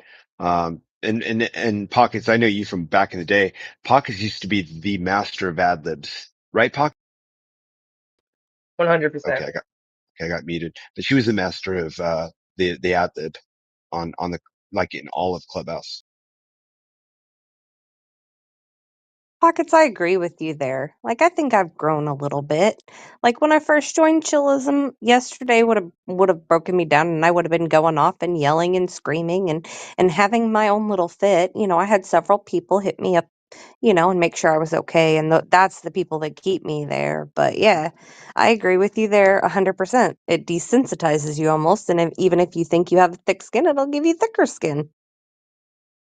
100%. I just play Call of Duty and pretend all the people I'm killing are the people in Chillism. I'm playing Oh, art. I'm Pockets. I'm building my death roll. For real, I'll kill someone and be like, "Fuck you, Nathan." Natheism. Oh, that's a good idea. That might make me better at Call of Duty. I'm just No, gonna play yeah, for citizens real. And based it's like on a all the 12, other it's like a teams. 12-year-old. Yeah, it's great. So, had this poll been done last year, well, before in the muff, I would have voted for healthy debates too. But then I would have really been voting for Mojo, Kelly, Bren, Rohan. I never get it right. Rohan is one of the hardest Oh, names for me to you're say. never gonna get it right. You know this fucking asshole, and he's my good friend. But I called him Rohan for over a year, and he never corrected me. And then somebody told me, "Hey, his name is Rowan," and I argued. I said, "No, he's my friend. His name is Rohan." So then I asked Rohan, "Hey, how do I pronounce your name?" And he goes, "It's Rowan." So this motherfucker let me call him by the wrong name for over a year. It's true. That's very So, true. back in the pinnacle of That was healthy fun. debates, when it was the place to be on the app, we would have a very different poll, I think. Um, it would definitely be blue all the way, a blue poll. But yeah, times have changed. I don't know. Administration, leadership. I don't know. Roger seems to have a blue pole right now. I always liked the Roger Bren team, by the way. Let me just say, I always thought Roger and Bren were like unstoppable as a team. I had no good experiences in healthy debates. I think I'm a little traumatized by it, to be honest with you. It was one of my first rooms that I found when I came into Clubhouse, and just everything that happened, thank God I was able to find chillism. But healthy debates, no way. Said nobody ever. Politically correct. Oh no, and there was a guy named Roger in there, and he wasn't that bad at the time. There was like a very specific time in history that he like went a little. It was just crazy. And then there was these other people that were like admittedly just constantly rude, and it's not fun because if I'm gonna be stupid, let me just show you that I'm stupid. You don't have to like pre game for me and tell everybody how stupid I am, right? And that's just not fun when you come into a room and before you even say anything or after you say something, people don't engage with what you said. They just say, "Oh, you're so stupid. Oh, this person is so stupid. This person's so stupid." And I have a dedicated hater in healthy debates, and it's refreshing. Anyway, point is, healthy debates, no way. Worse, no. Chillism that was able to take my heart when I was abandoned in the streets alone, sad, and they picked me up. They took me in, and I was able to talk about what I wanted to talk about. Sounds like you're a And prisoner. well, I kind of was in my But own I'm curious psychological when you prison. actually writing a book about this, And it's going to be a magic, like it's going to be fucking epic. but then in the muff happened, and I'm gonna say that I am almost conflicted because I'm very loyal to knowledge and chillism. But in the muff, there's this new guy named Mojo, and then this really incredible team of amazing women. And I don't know, I can't seem to get enough. And the movement, the progress. I mean, like You it's feel just been safe in so the muff, fun. Bema? Do you feel safe in the muff? Do you know? I honestly do. Yeah. I mean, well, the Yeah, so past. do I. Yeah. I Yeah.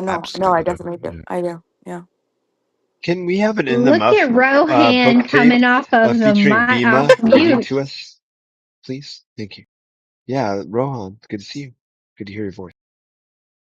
I have a story about Rohan. I don't know if I'm gonna get in trouble saying God, you it or probably will. not. I was doing one of my morning rooms, and I had a title. How'd you say his You name? you know my titles. I was deliberately saying it wrong. Rohan, Yeah, Rohan. You know Mojo, Rohan. how do you pronounce my name? Mojo, let's Rowan. try it. Well done. That's my Why did you niece's name. never? Why did you never tell Mojo he was saying it wrong? It just didn't matter to you It was just fun. that he said it wrong. No, the fun Yeah, part yeah. was when you finally hold the thing.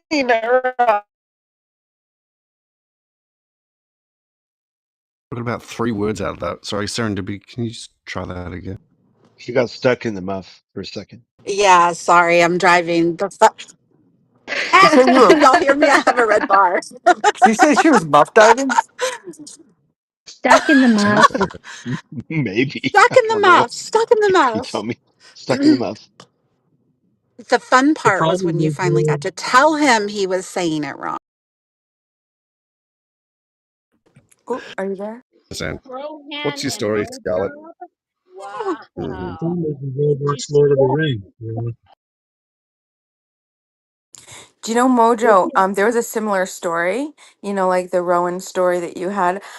There is a person in this room that I kept calling Serenity, and somebody else, some other wonderful human being, had to message me and was just like, I just want you to know that it's not Serenity, it's Serendipity. Yeah, it happens and, all Serene. the and time. she never corrected me. What a I did it sweetheart. too. Serene. Bima, Don't you feel gotta do a bad. book on tape, People book call on me CD. MJ. Serendip. Oh, okay. What was that, MG? No, I get called MJ. I'm like, Oh, do that's you really? me. Yes. MJ. That's crazy. What the hell? By the way, if we ask nicely enough, MG has promised to sing for us. No. Yeah, She yeah, it's gonna be. has? Yeah, I I did just, not MG, sing. MG, I've when they were never we're heard talking, MG we're sing. we're all talking at the same time. I'm sorry. MG, I just wanted you to know when they were talking earlier about, how beautiful you were. I just want everybody to know she's just as beautiful on the inside as she is on the outside. Oh, see, that's a sweet comment. See, that's a good friend. That's so sweet. Thank you, love. You're welcome, love.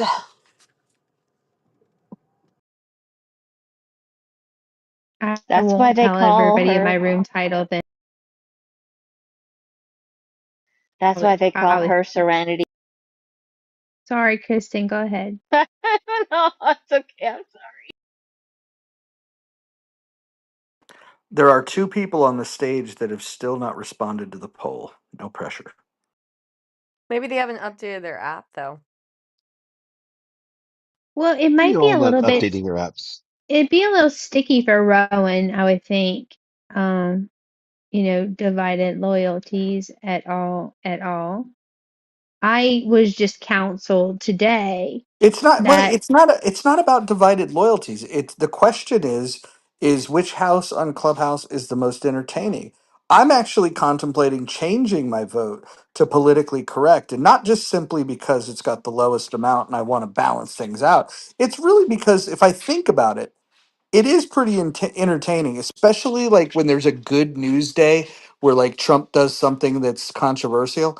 Watching people crash out in that room, like there's a lot of joy to be had in that. So I think I might change my vote. And I've moderated in the muff and healthy debates, and I've been kicked out of politically correct. But for whatever reason, it is entertaining. There's nothing better than watching progressives cry.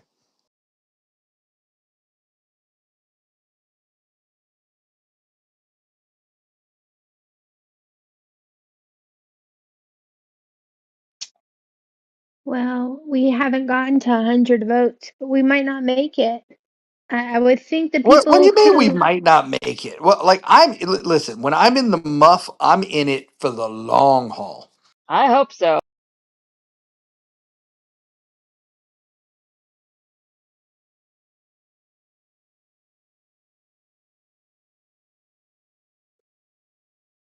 there's so many jokes I'm not going to make.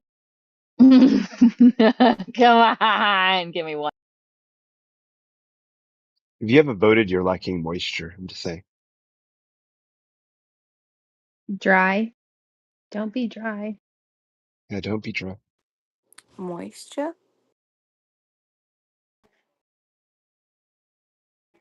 Hakima, why did you vote the way that you voted?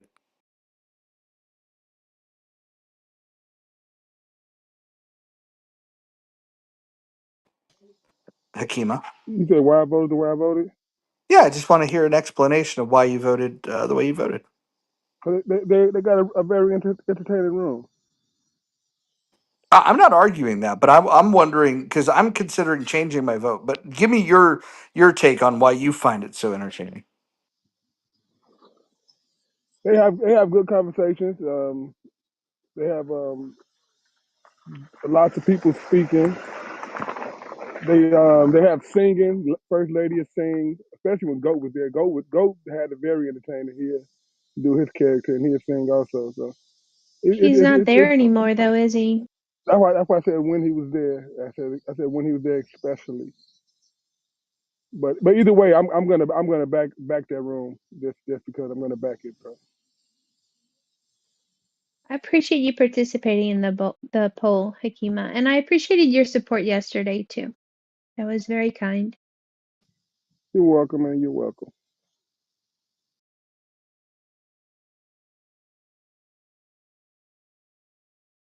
So I wonder if the chillism people think it's a trap, because it's really not a trap. I was expecting a little more representation. Mrs. Lopez, what do you think? If it's a trap, That the poll they think is rigged, that they won't get proper appreciation by coming in to vote for it. I pinged in well, Huey, even though Wait, hold on. Who said that? Who said that? no, they haven't said that. She's wondering if they may say that. No, So they may say I that think she's getting because they're feedback, not and I'm. here. Oh, Don, you can't hear me. Scarlett, who's afraid to come in here? no one's mentioned anything to me being afraid. I just wonder if they're cautious. I mean, Tally was in here. I would think she would go back and tell them because she voted in the poll that it was an honest discussion in here and seeking information on Clubhouse dynamics. I would go in there personally and talk to them, but I'm having a vacation currently, so I can't go in there and say, "Hey, drop in the muff and put your vote in the poll." Are they giving you any pushback for your participation in these rooms?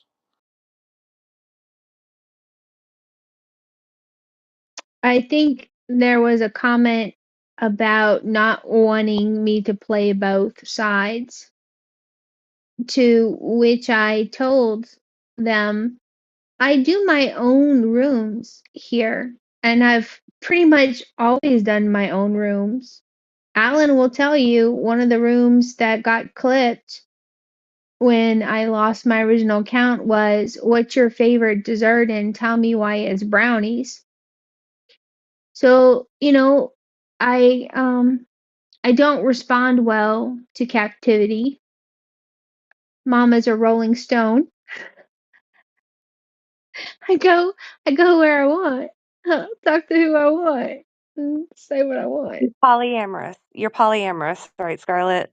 No, not polyamorous. I am Clubhouse She loves fluid. me, You're okay? in an She open just loves relationship. me. I'm You're in an Clubhouse open fluid. open clubhouse relation. Yes, But Ashley, there we go. that's not even it. I'm Clubhouse fluid. Like I have my own rooms. I do my own spaces. And some of them are well attended and some of them are just me. And both rooms I'm happy with. So, you know, And there's always a replay. Oh, it's an inside joke, though. It's an inside joke from all the flack Monica takes into Lism. So Sometimes you feel like an at, sometimes you don't. Cackles, welcome to the stage. I see you haven't voted yet. No pressure. But we're talking about fun. We're talking about fun houses. Do you want to tell them about when you had built a bot that would read people's profiles and then make fun of them? Do you remember that? Yeah, I remember that. Is that bot still working? Yeah, it works, but it hasn't been updated. If no, it doesn't really. I don't want to do it. Well, that's fine because It was I it was wouldn't want it great. to read mine. Well, what it would do is it would read it and then it would sarcastically tell you a little bit about like what it could learn about you based on your bio. Oh, Um, we could do that with ChatGPT and Grok, I bet. well, listen, Cackles is a little advanced, more advanced than these basic LLMs, and he was ahead of the curve when it came to building these. Cackles, if you ever do decide to get it up and running again, you would have an open invitation to bring it into this room. Appreciate it. Is this for your vote or what? No, I like. Look, I might change my vote to politically correct, and I think that most of the people in there are stupid. But which house is the most entertaining? You can have it. Look, there's 12% have voted for chillism, and it's the stupidest people on the fucking planet that go to Easy, that. easy, easy. I would submit, I'm dead Mojo, with that the you chillers. haven't put the belt on there. You haven't put the trenches. Oh You no, Kim. haven't put Kim Cuts to a vote. Easy, if you Yeah, don't mind. she's right, but you can't put that many votes. I don't think. Well, hold on, Scarlett. Is this our first fight? Yes. Performative.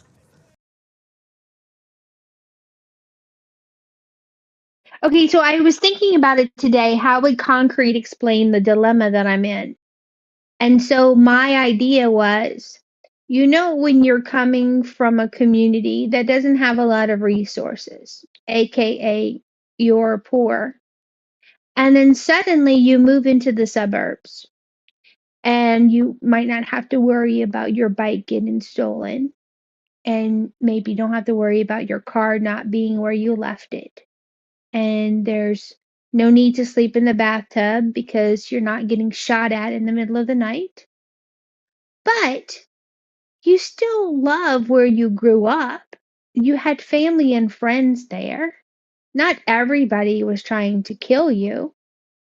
So, yeah, I'm a little bit defensive about chillism. Are you saying you just moved to the burbs?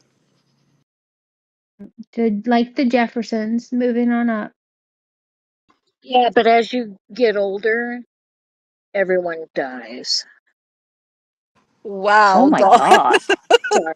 Sorry about Thanks. All that. right. Well, Don, I don't know if I meant my analogy to go that far, but all what I meant was like I consider myself loyal and I don't hate chillism and white books and there's people in there that I do miss and I do know my worth.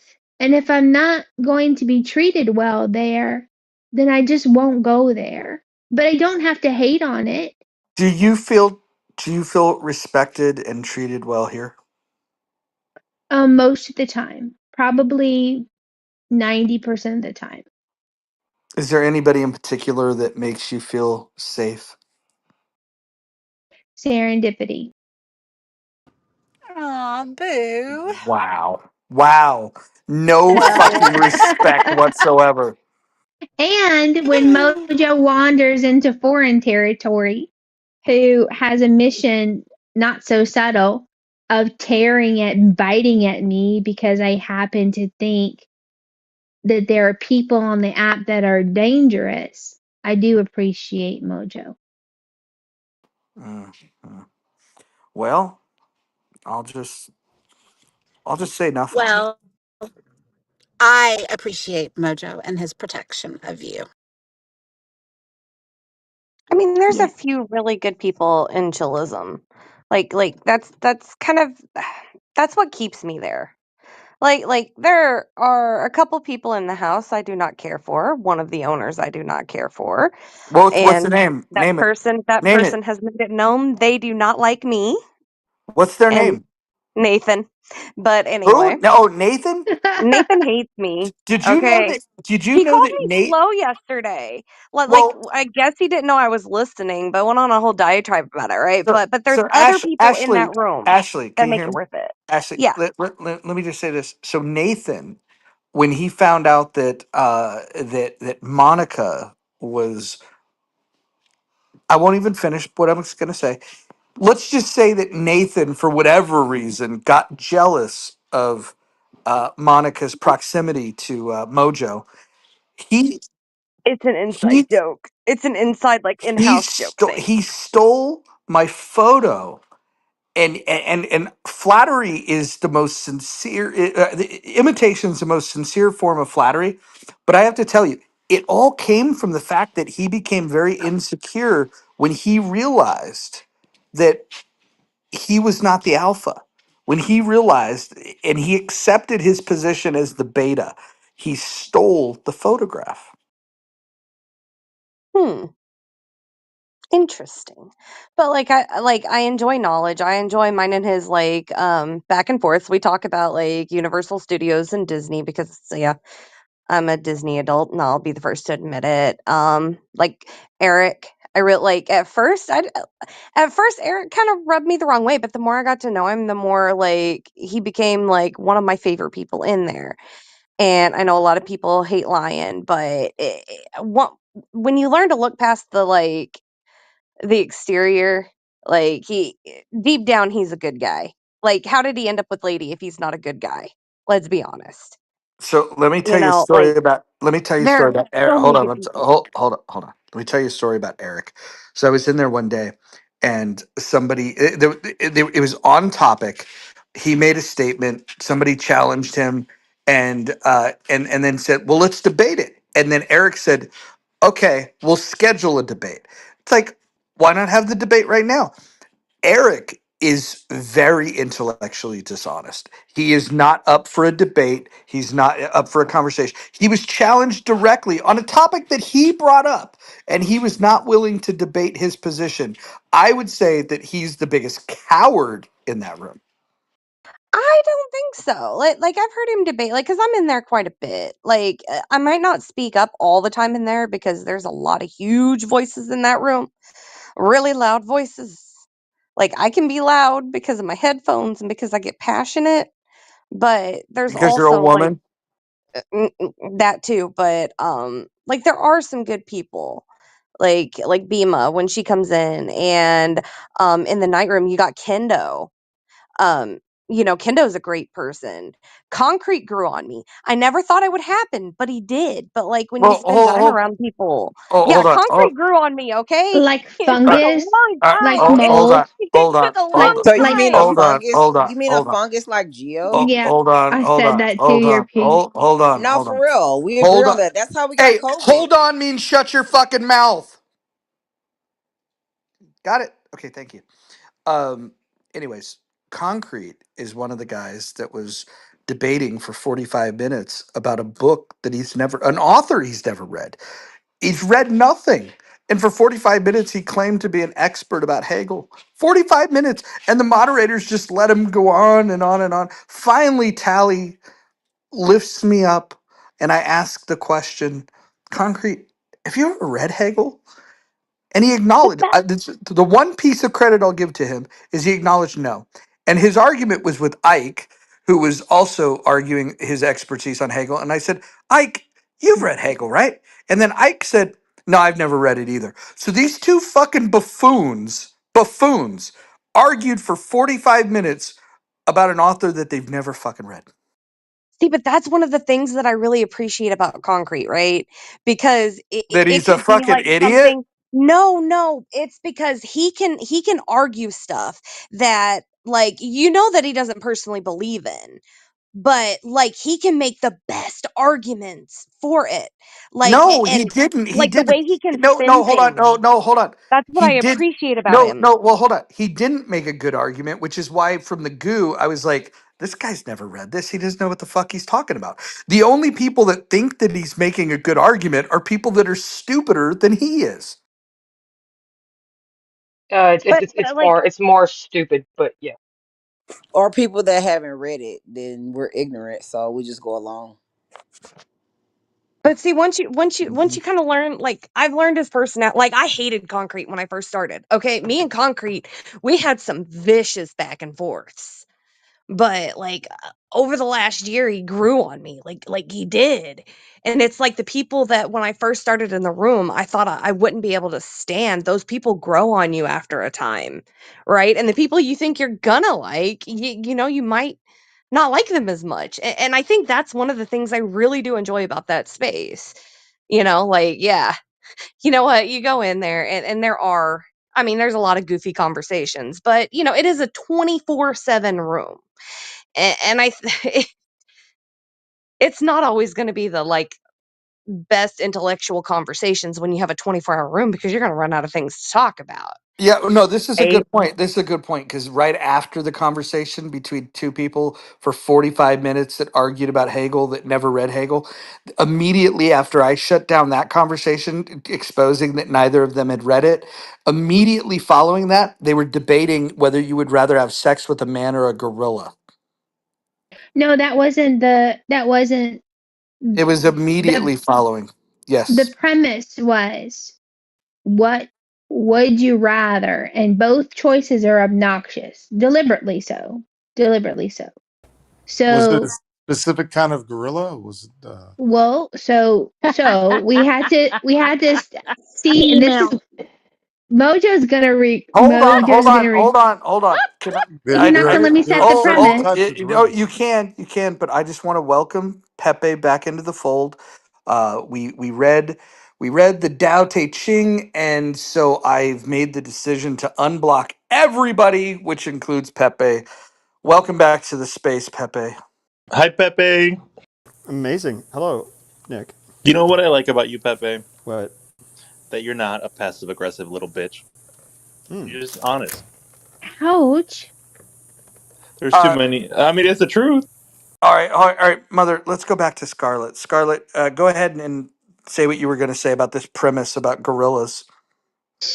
So it's both untenable. So then you have to pick the best of the worst.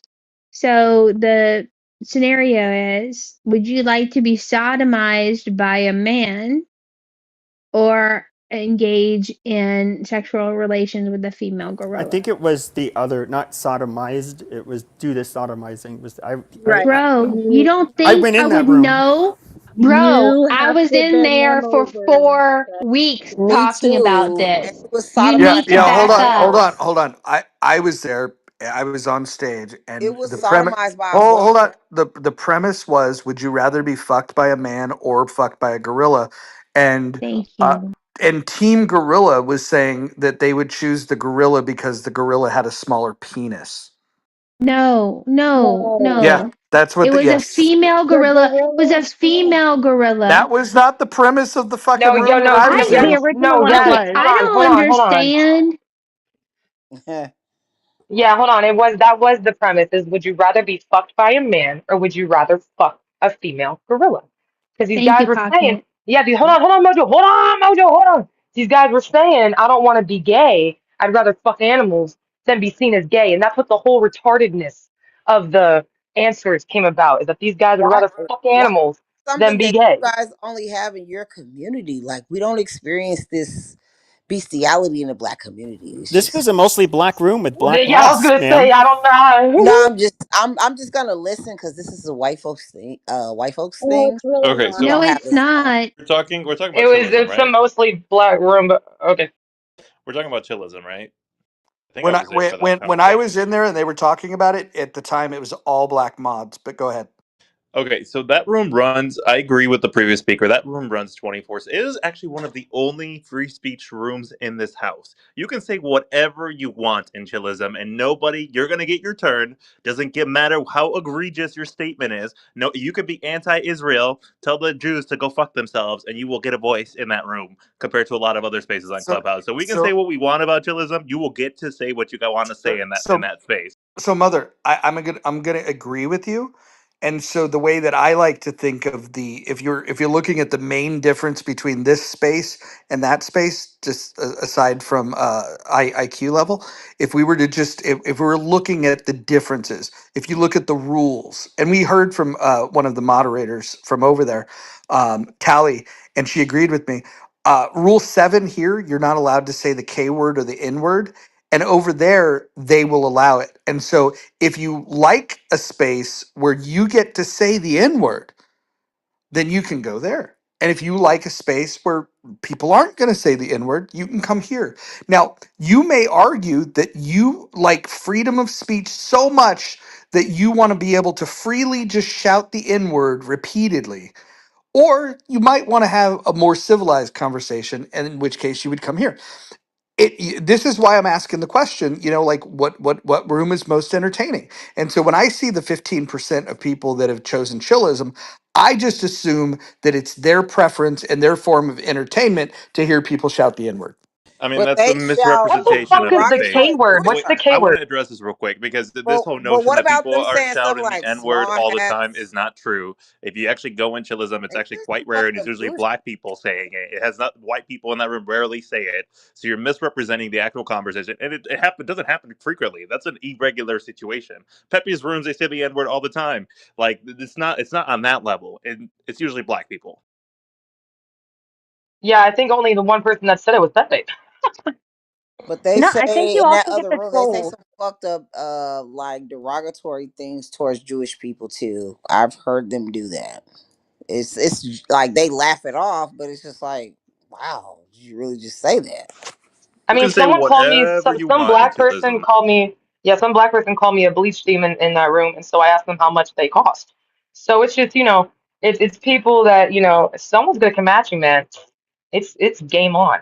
Racism aside, it's game on.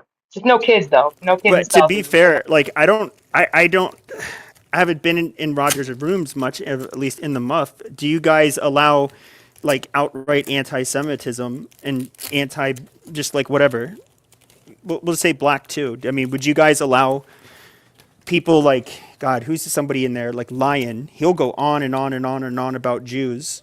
Like I feel like you'd probably get kicked from this room for doing that. Yeah, probably. We're not really looking to platform people that hate people because of their identity.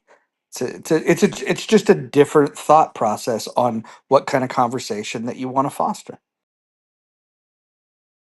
Well, they hate white people over there too. So like it's an equal opportunity hate fest. Aren't you And a mod in chillism, Monica? Yeah, Wouldn't I you you be Hell knew, yeah, we I either are. knew Hell you yeah. was the only one that was gonna say that. They never when. What do they say? Only fucked up thing I've ever heard over there, but it wasn't even from someone that's from chillism. It was like all they said was, "You're not an original white person. You're not a real oh yeah, I said that too. Anglo-Saxon. You're not a real descendant from the Mayflower. Like Well, you're no, like really, even I concrete got when I got called an Edomite you're so not a many times I real had to white look it person." up. like concrete when he chimps out, he'll call Jews the K word, he'll call us crackers, all kinds of shit. Like he's actually a really funny spurg to listen to sometimes, but he's mostly annoying. I don't know what it is, man. I think racist shit is so fucking funny. Like just the fact that people have to stoop that low is hilarious to me. Like I really take this app as comedy. I rarely take discussions seriously. So you just got to change your mindset on I think So, how it's a limit you pocket though. navigate. I think pockets. it's a Let me ask limit. you this: pockets. What? Give me an example of using the N word that's going to help a conversation to be productive in some way. Even people, it's not about if you allow it to be unproductive, if you allow it to fuck up the conversation, that's your problem, not the person who's saying it. People are going to say whatever the fuck they want, but if you allow it to Then change give me an what your example. goal is. Then give me an example outside of literature, outside of music, outside of movies, just outside of art in general. Give me an example of how the N word can add value. I never said it did. It doesn't. Okay, so if we could identify that it doesn't add value and it can add chaos, it has no value, can add chaos. Why would people advocate for people being able to use it? The same Well, reason people advocate for firearms and gun rights. well, It's black people. The thing is though, I is think you when you're asking Wait, in the wait, wait. wrong black Hold on. rooms. question. Hold on. I want to just address that. come You What you on, asking just the Mojo. wrong what you question. just said was the stupidest thing I've ever No, heard it's in my fucking life. not. No, Yep. it's not. Oh yeah. Yes, it is. Yes, it is. So So first of all, owning a firearm allows you to defend yourself. Using the N word allows you to create the kind of conditions where violence takes place. Like honestly, pockets. I like you, but that literally is the dumbest thing I've ever heard ever. I Can hear I you. try My and point is steel that my man it point after is that pocket? my point is that people fight for things that cause chaos daily, whether it's a word, whether it's a gun. People fight for that right to be able to do that, whether it causes chaos or not. It's the problem that people allow it to get to them. This is the fucking app. You can leave quietly, you can get off this app, and you can go do the things that make you happy. If someone is talking shit to you and saying all these things and you're letting it affect your day-to-day life, I don't know, man. Like it's just to me, I believe All in right, the I all right. believe, yeah. It's So yeah. pockets. This is cool. You're saying what I said, which is if you vote for chillism, which is at 14% most entertaining, you're voting that you find the N word entertaining, and for the people, the 61% in the muff, they're voting that they find it more entertaining to not use the N word. Well, Roger, I would I just That's find I would just chaos say that's not this. entertaining. a that's a Well, Roger, misrepresentation of the space. I don't if think that's you an accurate reflection of chillism. Roger, if you were Yeah, I in don't go black into rooms, chillism Yeah, I like okay, it. all That right, appreciating all wasn't the right, all even a word right, being good used. question. all right. That wasn't a good But question. You should have asked Roger, her I do think there's a usefulness a for it. different And question. if you're in primarily black rooms, when there is some when somebody uses that word, there's an image that will pop up in our minds. It's generally going to be somebody low class, uneducated, irresponsible, criminal, just just not a good person. And black people will intentionally use the hard R to refer to each other when they think somebody's just like their behavior is atrocious. In a negative context. Yes, I and mean, I some of do them do, and think that's fucked up. I think But if I mean, somebody's you guys acting do like that shit that too. image in Y'all your do that Your mind, shit hold too. piece, on, your Okay. piece. your piece. If you let Pepe get his thought out, I'm gonna ask him to hand the mic straight to you. Okay? I promise. And I would say that like when you have black people, that image that we can all think in our head, we all are able to do that. When somebody's acting like that, yeah, it kind of does drive the point home. Like, hey, you know what? This is what you are. And that's fine. I don't really see the big deal. I think it actually hits home and it makes it a really succinct point. You know what's weird is when a No, no, person of no. Your color piece. calls a It was white her person turn. Your piece. that What were with you a gonna hard say? ER, No, It right? Sean, was it's your your Uh, piece's piece's turn. turn. All I was is that I think the question should have been asked to Pockets is, I mean, okay, how does she feel about when she hears the hard ER? Okay, that's fine. But sometimes you have to make it a little bit more closer to home and relatable. How do you feel when you're in a room and you hear some people say cracker or peckerwood or trailer park trash bitch? Amazing. And to I me, I mean, can laugh, when you and I'm when you always hear shit confused. I'm like like, that, what does like that mean? I'm like, what the how the hell fuck is is a cracker?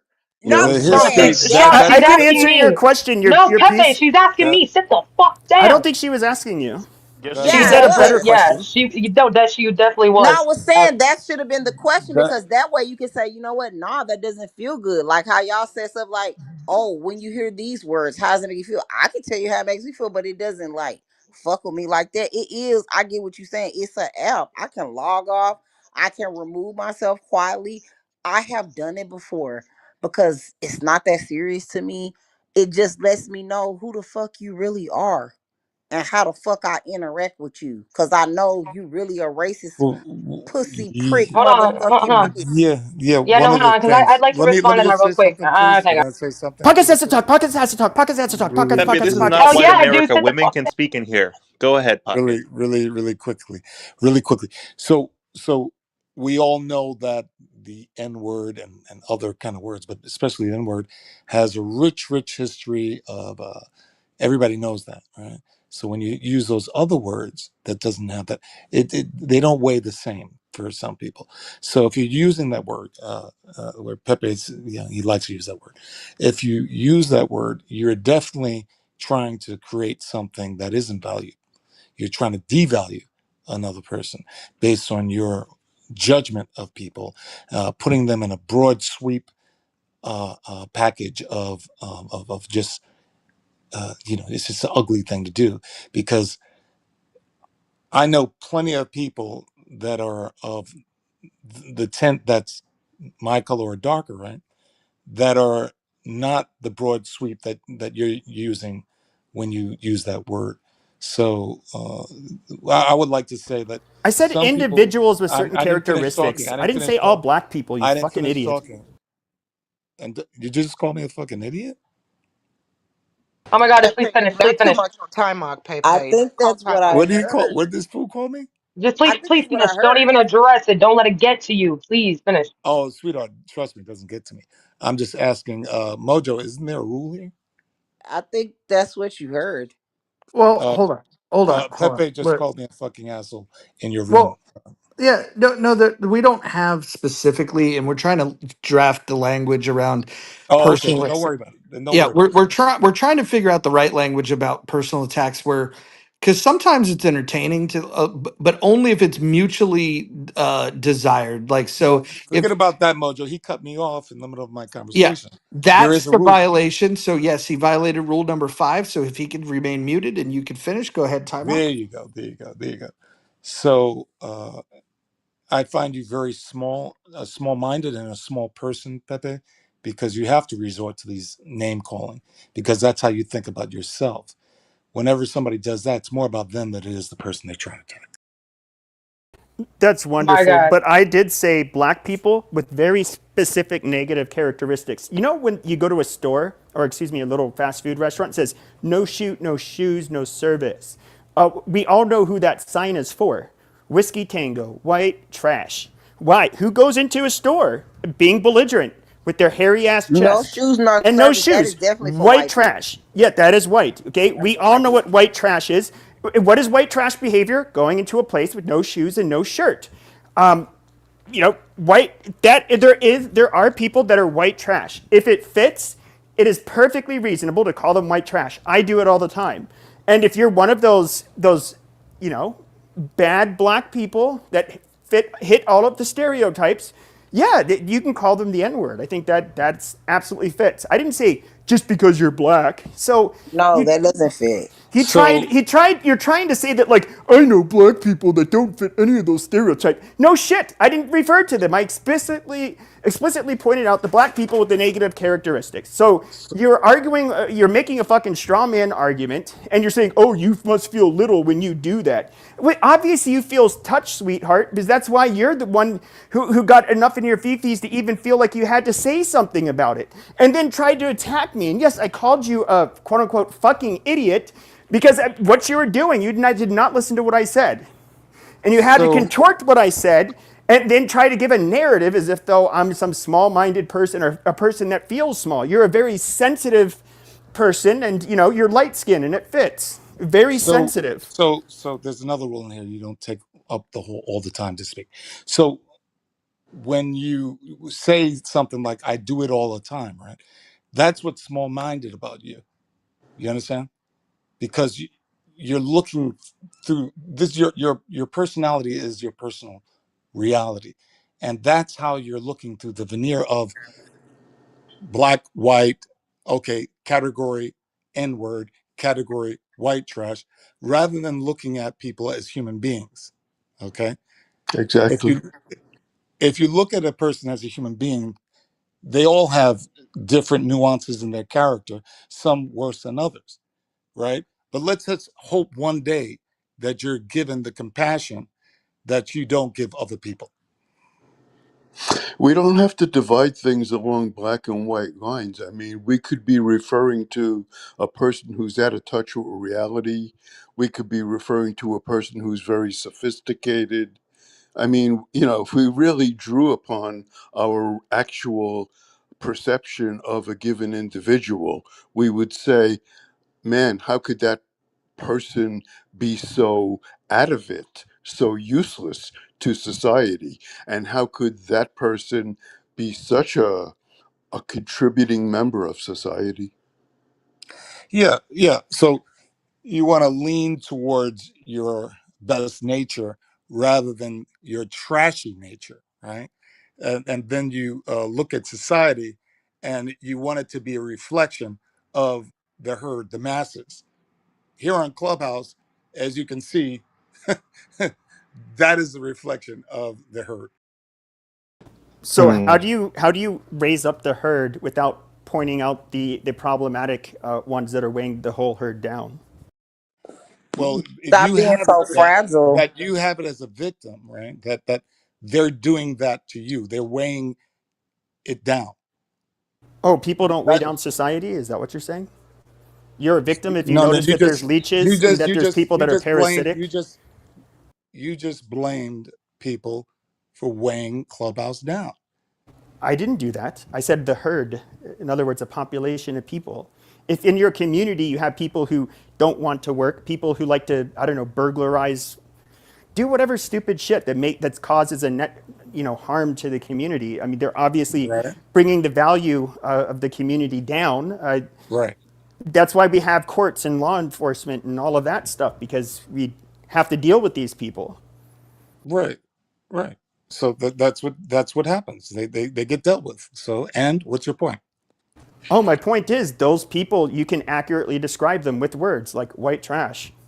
Well, yeah, yeah. But I just explained something to you. That what makes you think that they're when you address them that way, right? Is there value in that? Tell me the value in that. Yes, because you're describing a type of person. It's not, sure, it may be harsh, but I think it's oftentimes you have to be harsh. What would you tell like one of the It worst don't hold no. It don't hold no members of value. the black community, like within the black Even if you say community? that I to mean, your who own people, cares? even if you saying that to your own So people, it don't hold no. It don't hold no value. it doesn't hold any value No, it because you don't. don't know, you haven't walked in It's their actually shoes. Now, disgusting. if someone's We shouldn't do that to if each someone other. is if someone is committing a crime, right? They need to be locked up. They need to be arrested, right? But outside of that, right? You haven't walked their shoes. You don't know where they are in their life. So, what gives you the authority to categorize people in a broad sweep like that? It's Well, not an you know what? authority. It's a freedom to basically make judgments of my own. Everybody has that right in America, and I definitely have the freedom to pass that kind of judgment onto somebody. You know what's It Well, funny is to a me right. is we're not talking the about not power of having the words. freedom. We're You not know talking what's about, weak? we're not, You know what's weak to me is the power of the words that impact you versus the respect you receive. I hate the fact when people take words and get so impacted by the words versus the respect. Isn't it about respect? What happened to the respect game? Okay, Wait, so if What? you're 40 plus, I'm 47 years old. Okay, I was born in 77. It is a respect game, but it's really insane how people go crazy over a word being used it's not when about the you should go words.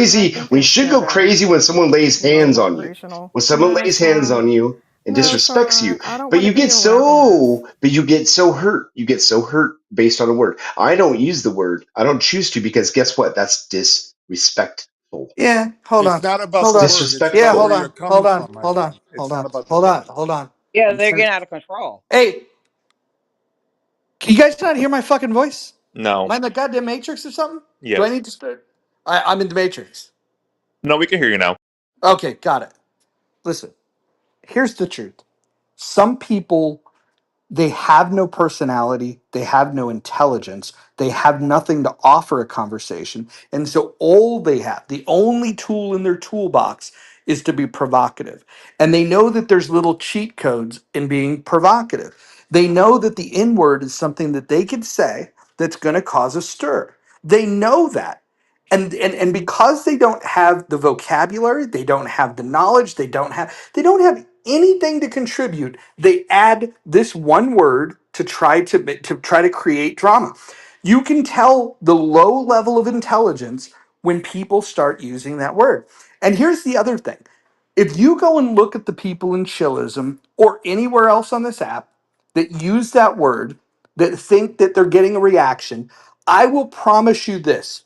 There's not a single one of them, not a single one of them that would come with me to go to Fitchburg, a neighborhood in Oakland that I grew up in, and use that word. And this is how you know that they're not authentic about the conversations that they're having. Why would they not want to use that word in a face-to-face communication? I can have the conversations that I have anywhere on the fucking planet, save for the Muslim world, because I say things like it's a pedophile death cult. But I'm backing that up with facts. If anybody wants to have these conversations, I'm just going to say this. For those that love the N word, those of you that love chillism and love to be allowed to say it, hit me in the back channel. Let's go to Fitchburg together. Let's go pull up in a bar. And it won't be an all black bar, it'll be a predominantly black bar, probably 75, 80% black. And I want you to come and I want you to sit down at the bar and I want you to start a conversation and start talking about the shit that you would talk in chillism. I want you to drop the N word in a bar in Fitchburg. That's what I would love to see. I would, and the fact that you wouldn't do it, the fact that you wouldn't do it is all the reason of why you shouldn't do it on this app. You're a candy ass. If you really are about that life, then come with me. Let's go to Fitchburg together. I'm happy. I'll buy your drinks. I'll drive you there. Matter of fact, we could go to I'll buy you a nice steak dinner before you deal with what would happen. And we will go and I'll tell you what, I I will do this. I will make sure that they don't kick you when you're down. I'll make sure that when you get knocked cold, I will make sure that they don't kick you when you're down. How about that? Well, I So would I say do this, think Roger. So if I was to go, I think, for example, outlaw motorcycle clubs like the Banditos, Hells Angels, I don't know, the Mongols, that they are white trash, degenerate criminals.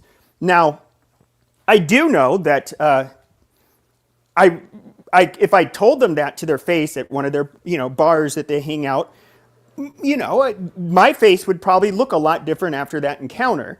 Now, that does not disprove what I said, my judgment about them.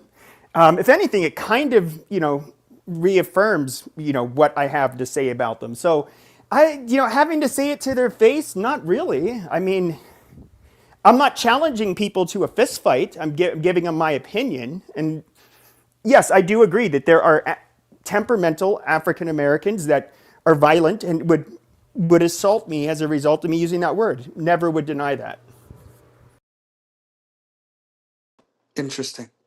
Interesting. Well, I'm glad that we've acknowledged that even Pepe would be not willing to say the word in a bar in Fitchburg.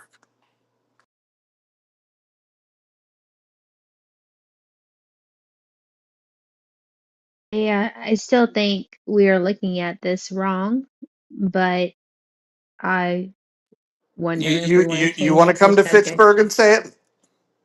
It's not the fact that I want to say it. It's never been my desire to say a word that has historical roots in oppression of a people. It's the fact that I see it has so much power over people, and people are getting hurt physically because of the trigger of the word, the power of the word. And the people that are doing the hurting are going to jail. But isn't So, that Darwinism for those white? Like, hmm, I wouldn't try to take a banana from, like, I don't know, a chimpanzee because it would probably, rip my arm off or bite my face off. And I do think that if you're going to call a black person, and let's be real, calling someone the N word is a challenge. It's a really disrespectful. Just like if I was to walk up to anybody and say pussy, like while looking at them in the eyes, there, there's a good subsection of men that are going to take that as a threat and a challenge, and it's going to become physical. Same thing if I insult your mother or your wife or girlfriend. There's things you can definitely say to people. The N word's one of them, where you're basically testing them. And I don't think any smart person's gonna go around just calling people names. I don't go out of my way to. I look at guys and maybe they have an ugly girlfriend. I would feel zero compulsion to tell that guy his girlfriend's ugly. I mean, just because I think it doesn't mean I'm not about it. Why do I need to tell them that? It's not my Yeah. place. You said you do it all the time, and Well, what kind of person you is going said to you do it walk all the by a time. fat person and What say, value? "What What a fat value? ass you are"? No one does that shit. If you do that, you're a fucking low life son of a fucking bitch or whatever the fuck you are. No one's going to just go and do that. That's just again, it's about respect. Who's going to be disrespectful? If you're And black people would disrespectful, never you have a disrespect problem. me in Period. real life. Like, No, black people Sean, I never agree. go We out should of their just way to disrespect no. me. Hold Like, on. on here I they agree. do, but not in real life. We should say those things, Sean, behind their back. We should be pussies and don't say that shit to their face. I totally agree Well, with you you. don't know him. You don't know him. You have no right to say it to him. Now, if you know him and you call him a fat ass or whatever, or you want to call him something and you know him, that's just being truthful. But you don't know him. Where are you coming from? You don't know if they got a thyroid issue. You don't know what their issue is. But and then when we talk about color, like you're just gonna just go spout out to someone that they're ugly as fuck. Like you just You gonna were tell you're ugly as fuck. Who Hold the on, hold fuck are on, you? hold on, You're hold ugly. on, Who hold does on, that shit? hold on. Well, I'll explain. So you can absolutely get away with calling people fat. In fact, it happens all the time. Uh, there's a big difference. We didn't enslave fat people. Now, you might make an argument that that would have been a wiser thing, would have got them in better shape, and we wouldn't have had the fat epidemic that we have. There's a big difference between talking to fat people. In fact, I'm a big fan of bringing back fat shaming. I think that's okay. I'm a fan of fat shaming. I like the idea, and I say this as somebody with total dad bod. I've got probably about 17 pounds that would be optimal for me to lose, and I still think that it's totally fair game for people that are fitter than I am to tell me, hey, fatty, you should lose some fucking weight. I think that there's a value to that. I struggle to find the value. I struggle to find the value in saying the N word. Again, if it's in literature and it makes a point, okay. If it's in music, if it's in television, movies, in art, it works. Nobody has told me a legitimate reason of how it would elevate a conversation, how it would bring a positive outcome by utilizing the N word in a conversation. Nobody's brought that. All they've said is that we should retain the right to say it. That's all you got. When So people fat shame I'm me, I gonna. tell them Cash App open for Okay, Wingovie. you're good. Ashley, you want to repeat that because I stepped on it on accident, and I'll go Yeah, after you. I was just gonna say if people fat shame me, I say my Cash App is open. I will go get on Wingovie and I will gladly take it and lose all the weight that I can. it's just All right. Speaking So of another. hold on, hold that, on, y'all. real quick. Let me get this thought out, please, Okay, Dawn. go on, Thanks, Kat. honey. It was going to be fast. Go ahead. Thanks, Dawn. So when Kanye West came out with his most recent song, Ninja Heil Hitler, people looked at him and said that's hate speech. And when he was interviewed in his leather clan robe, which looked really uncomfortable and ridiculous, but okay, Kanye, he said, "Tell me what hurts you, and I'll do more of it." And what he's saying is, you give me the buttons to press to make you go crazy, and I will press them. And I'll press them happily. And then you get to decide whether you go crazy or you learn not to have those buttons pushed. So your point is what, Scarlett? Where are the days that sticks and stones may break my bones, but words should never hurt me? Well, the Where are words the days that we're resilient in the face Nah, of words do hurt real you though. ugly? Okay. that wasn't me, Scarlett. That was somebody else. I wasn't cutting you off. You haven't. You can finish talking. No, I'll say it better than Hold Monica on. I says. wasn't. You know I what? want to Any one respond. of you on stage, if you Sean. were Yes, dying on the Sean, because you deathbed, always say things better how than many anyone. people, how many people on this stage would actually come to your fucking deathbed or call you when you're on your deathbed? How many people are going to reach out to you when you're not here for a week? No one. So how much does it fucking matter what people say to you? Yeah, that's what I'm saying. So So we're living in a time where, as it always in history, there's wars all over the place, right? So you go to Ukraine, Russia, you go to Gaza, and these are the kind of small conversations we're having, right? I'm not saying that the discussion isn't important, but the people that are wanting to hold on to this word that so many people are hurt, right? It says a lot about you, right? I personally don't let any of these words bother me at all. Doesn't say anything about me. People don't You don't know me. But to think that the way you wake up is your mind is really twisted to think about just your judgment of other human beings and putting them in a box all the time, rather than what contribution can you do for the day to make this place, this country, a better country. It says a lot about you. You're very small if you're doing that, especially if you're doing it every day. Well, I'd say this. I agree with you. In fact, I want black people to continue to gatekeep the word and to get really mad and insist that under no circumstances should it ever be come out of a white man's mouth, because you literally continue to give me the power to say a word that makes you guys chimp out. And so that's lovely for me. Now, if you guys were just like, oh, no, he's calling us the N-word, oh, brilliant, and then they just like move on, then it's just kind of like I feel like the small, insignificant dumbass. Because now I feel like the tryhard who said this little naughty word and it failed to get a rise out of anybody. I feel like a retard. I'm going to stop using that word because I just made an ass out of myself because you guys just glossed over it like it was insignificant, like it didn't matter. That is actual power. Getting mad is actually gives somebody like me a lot more power over you than if you were to just not care. That is the ultimate power. That means I can say nothing to you to make you lose your fucking shit. You don't even care. That's the ultimate form of stripping somebody like me using that word of all their power, not caring. Like I'm just a fart in the wind. I'm nothing. The word means nothing. It came out of my mouth and it means nothing. You Can just I took my jump Well, in? power from me. All right, hold on, you're everyone. hiding Hold behind a on, filter. everyone mute up. Everyone mute up. So, Pepe, are you saying that when you use the N word, what you're doing is trying to accelerate a post-racial society where the N word has no power? Is that what your goal is when you use the N No, word? no. It's for entertainment. May I interrupt Can I jump really in? quickly to give Yeah, I wanted I a I have no further notice, questions, Your Honor.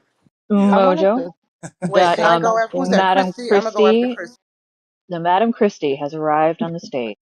No, honestly, like I'm not gonna be long, but it feels gross to hear people like you're defending saying words that were said right before Black Americans were killed. It's really sick.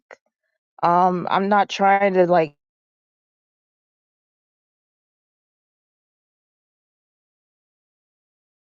the room or make it living in Jim Crow. So it feels ill. I feel ill hearing this. That's all. Um, like you guys can do what you want. I will never argue or fight or lash out at people, but it just feels so sick to hear people fighting for this. It's really gross. I guess it's because again, like I grew up hearing about my grandparents living in Jim Crow. I heard about the history. I heard the treatment that they went through during that time.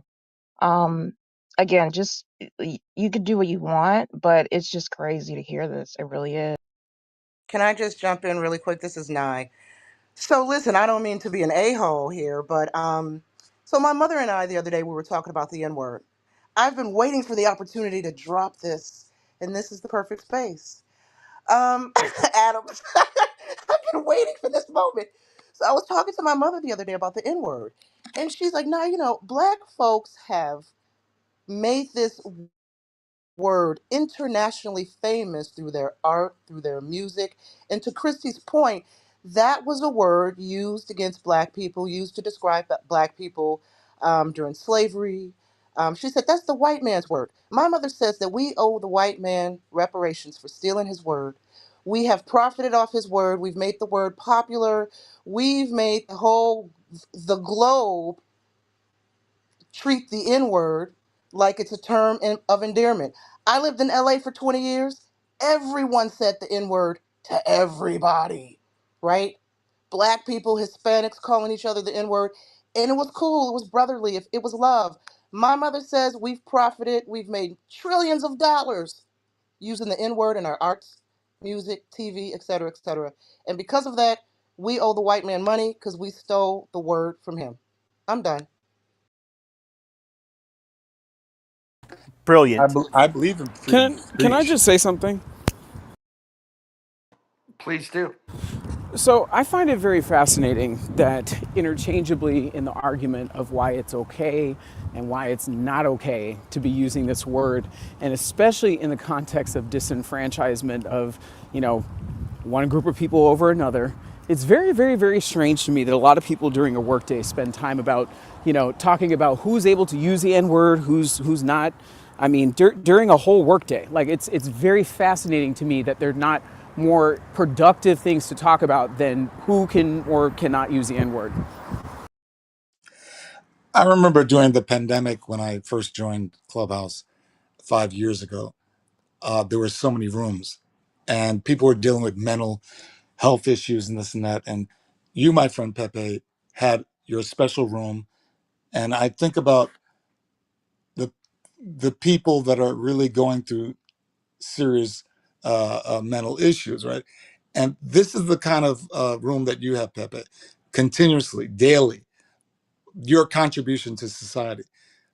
I'm into freedom of speech completely, but just think about having you out there doing this, especially at that time. That was the most important time to do it because that's where we had this BLM frenzy, and you had, you know, a degenerate who I'm not going to get into debate of over whether he was killed or OD'd. I don't really give a shit, quite frankly. But one unfortunate incident, all of a sudden, he's a patron saint. All of this crazy rhetoric, you like, you know, and a lot of this movement was obviously a lot of far left agitators were taking part in these protests and saying like, oh, this is a stolen land built by stolen people. They're basically delegitimizing us as a country, our history. They're saying like tear it down to the, you know, tear it all down to the core because it's evil to the core since its inception. I'm hearing all of this stuff like, hear black women speak, and it's just like, excuse me, what?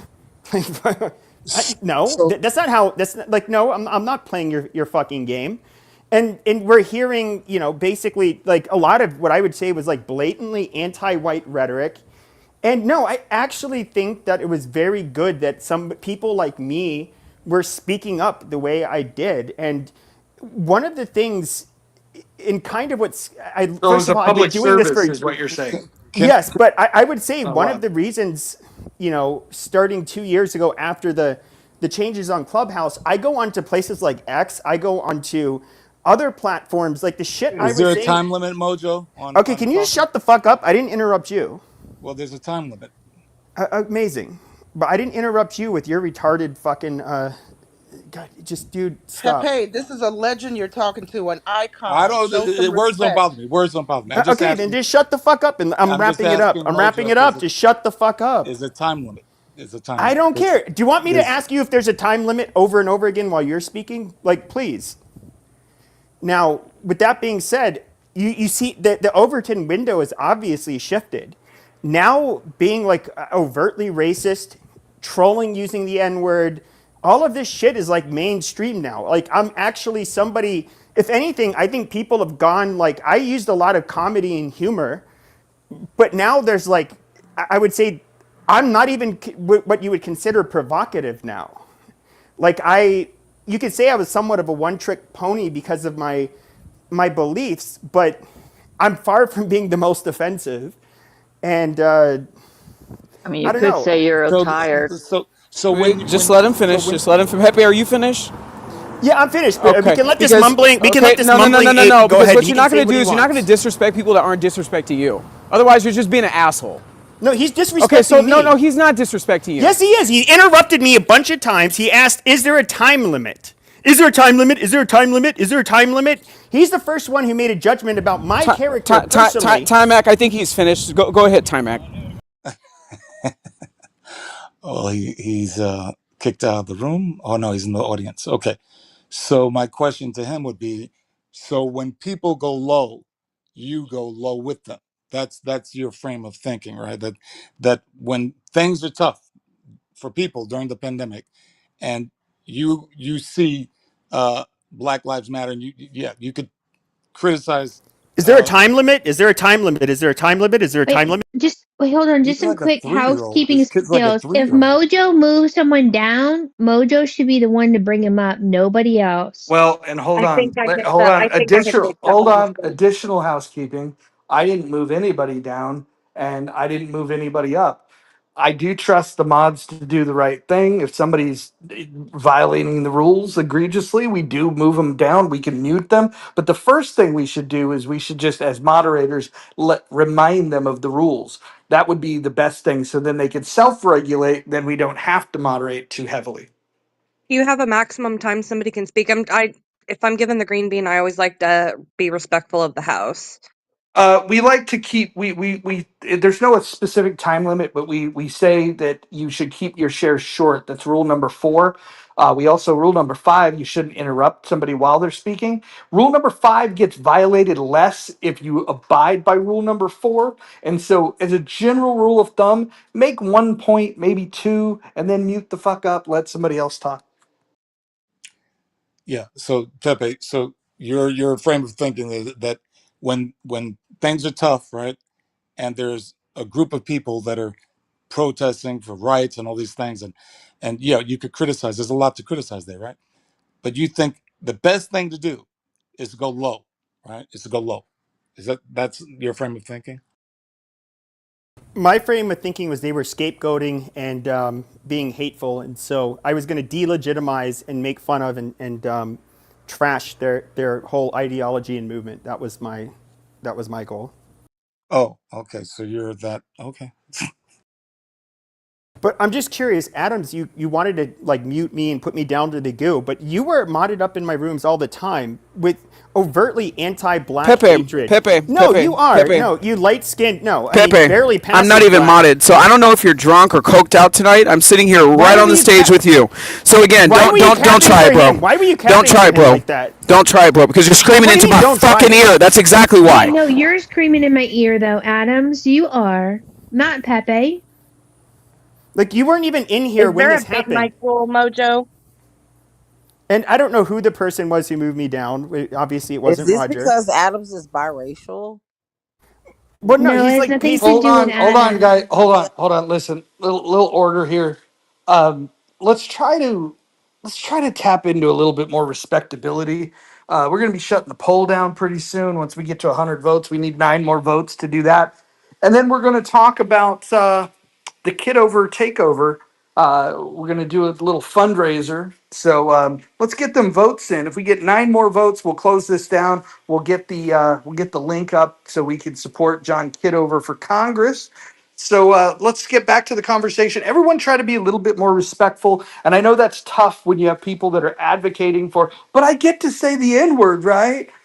Yes, you do. I'm not fighting for Clubhouse to ban the term everywhere. I'm just saying that in a space that I curate, I would prefer, because the word brings no value, for us to just avoid saying it. And again, if you want to open a room where you get to say it freely, go ahead and do that. I don't care. I'm certainly not going to report you. I don't have an interest in that. But what I will say is, in this space, if you want to defend your right to do it, I don't know who you're defending it against. Like, you're not going to change my mind about the rules in this house, and I'm not trying to change your mind about the rules in your house. Go ahead and do what you want to do. I am for free speech, but I'm also for freedom of association, and I don't like associating with bigots. Do you don't think that there's bigotry? And it's not about the words. You don't think that to some extent the bigotry or grievances held towards any and every group, including white people for sure. Of Like course. they're But like who argues against that? okay, but why would you? And even if their beliefs are considered extreme, Like they seem kind of far out. But I mean, depending on like what their experiences have been, that's going to largely form their extreme views, at least some of the time. I feel like it's that kind of discourse that's always been, I guess, not allowed for the last, I don't know, decade or so. And so a lot of people like to have these conversations because we're getting to talk about shit that we never really get to talk about. And we were basically the boundaries were always set for us on like social media, for example, of what is acceptable discourse. Now those lines have kind of been removed, and I actually think that it may not look like it now, but I think it's kind of a healthy thing. So And if we let me ask you this, Pepe, and I'm asking this honestly. Do you think that when you choose the things that you're going to advocate for to try to make the world a better place, or whatever it is you're doing, maybe you're just entertaining yourself. I think that's what you claimed. Why you want to preserve using that word. What about just spending our time thinking about and talking about things that matter, like the fact that we have $37 trillion worth of national debt, we have $100 trillion worth of unfunded liabilities, and we have neither political party in this country that wants to do anything about it.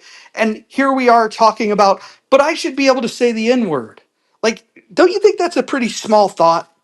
I do, but I would say that people are rather entertained by bread and circus. I don't think that the whole thing with the debt, until Americans really start to feel it, that is going to be something that they really talk about. And unfortunately, people are very short-sighted on average, and people largely are entertained by really contentious shit. I'm just, if you look at the largest rooms, what they've always been on this app, except for maybe after the first few months, it's going to be the people feuding, the people saying offensive shit. I mean, that is, and I think like with the attention economy and social media being what it is kind of, it is toxic, no doubt about it. And it's not really productive, especially in the short term or even the long term. But I do think it does, in a way, kind of force people to look at things a lot differently. I mean,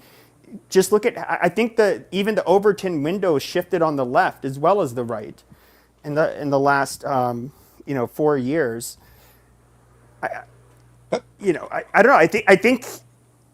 I don't know that we've had like relative stability in the world compared to most of our existence, our ancestors' existence on this planet. Now we have all of these technologies that are like smartphones and all of this shit and social media that really is very disruptive. And I don't know how like we're gonna work through it, but I don't know that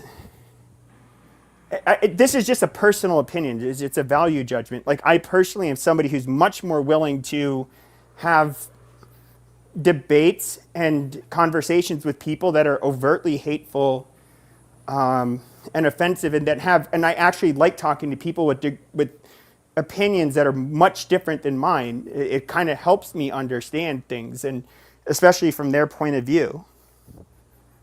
Pe- Well, Pepe, Pepe, what's the last book you read? are you making money by doing what, because you talked about, No. so you were talking about you said a lot there, but you have He's an moving the Can abundance, Overton can I help, window. Tamik, can I help on this maybe I'll be done in a when second, you're real done? quick. Of all the things that you wake up in the morning thinking about, Pepe, right? eh, you're not making money from it, right? And you've spent hours on end, right? Of all the things that you can do to contribute to humanity, to society, don't you think there's a better thing to do? Because it doesn't seem like that's a happy life, to just point out the low ends of people. It just doesn't seem like a I'm not judging you, I'm just saying. Well, I'd say the differences between people is what I'm most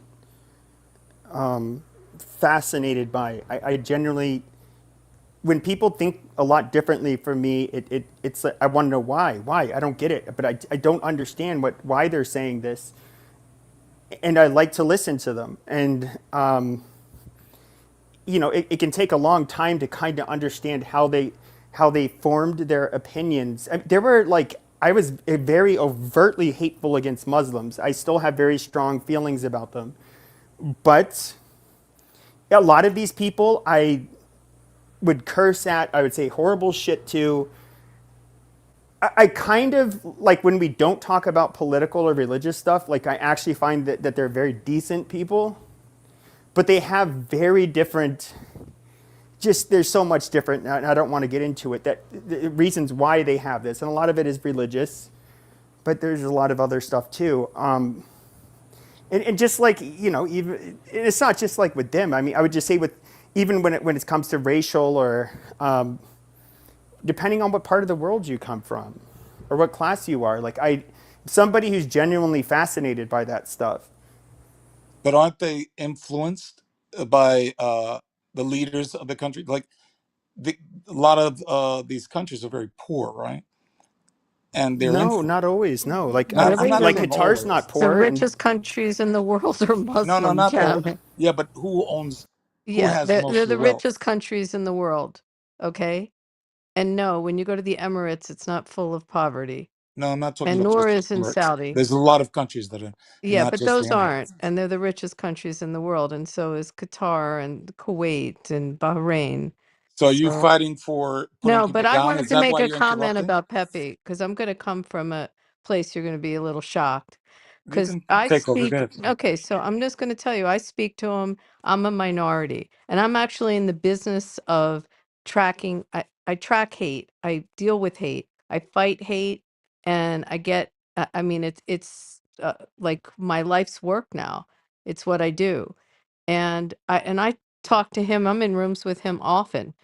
Um, I know when there's people that really hate and really act on their hate and they do things in the real world that perpetuates hate and to hurt a, a group or to hurt people because they're of a certain minority or background. And I do believe him. He talks to different groups on here. He comes in the Jewish spaces. He talks with us. We talk about our issues. We talk about our political issues, our issues in the United States, our issues abroad. I can just tell you my experience. There's when someone really has hate in their heart towards you. You can hear what they say.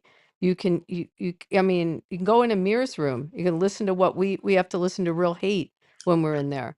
Um, so Abby, I'm this gonna only say that. started because of Okay, Mojo's rule no, about the N word. I That's know all. why it started. I'm just telling you my own anecdotal experience. Yeah, yeah, And that's I no have a problem. lot of conversations with people and I try to see what's really behind them.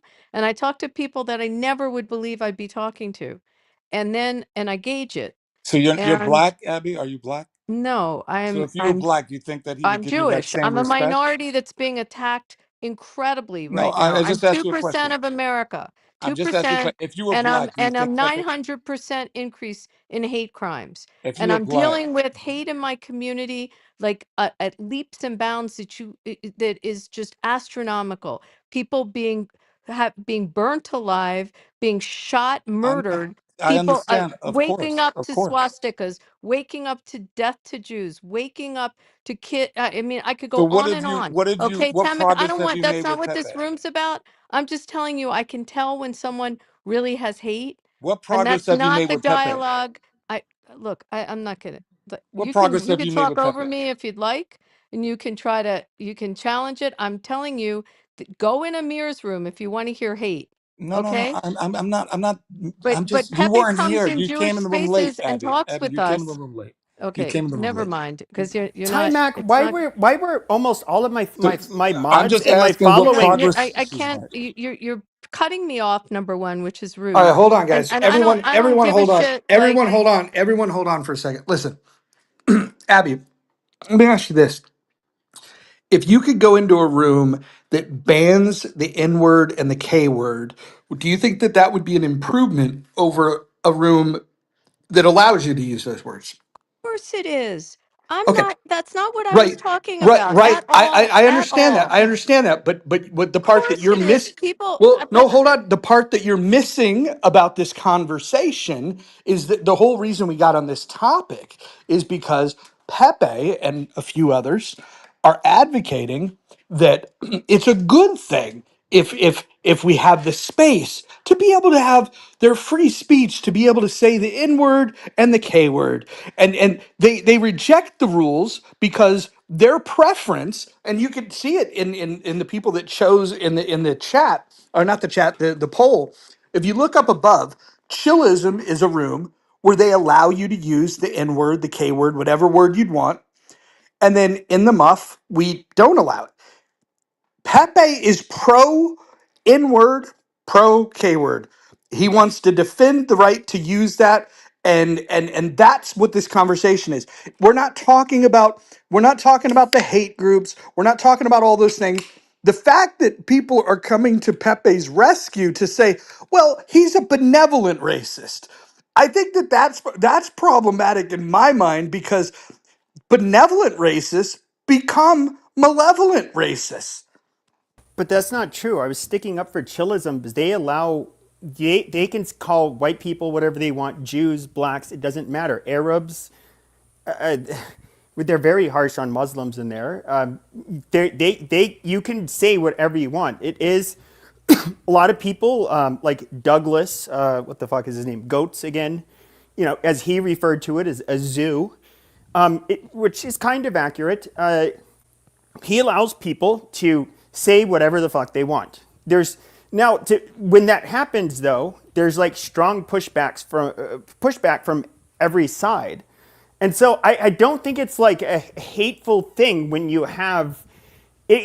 You could say it's very offensive, and you have hateful people in there, but I think that one of the things I do like about chillism, which I rarely go into, I do think yes, they give these people with odd views that are hateful and offensive the ability to speak.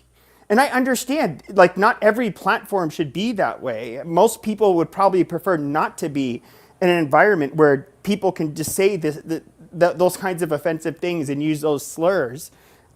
I completely understand, but I absolutely support the right of people to be able to have the platforms to do it. I don't even see much harm in it, and it's not an echo chamber, and you know that, I think, Roger, because everybody fights with each other on there. There's no like leading ideology in there. My point is there's different actors on this app, and there's some that are that there's different levels of dangerous or different levels of hate, and that's my point. If there are some that you really, really have to be concerned with that come in the app, they come in rooms, and what they do in real life is very concerning and very dangerous. And that was the point I was trying to make. Some How of long you them been on the app, Abby? since 2021 I Right. came on. So, Pepe, The not trying beginning to. of I'm just being clear. Pepe, don't take this personal. But he had a room. It was every day during the pandemic, just demeaning black folks, using, you know, riling them up. And Pepe, equally, you get it back. I get it. I get it. You get it back coming the other way, right? But that's what he was doing all day long, right, Abby? Uh, Abby?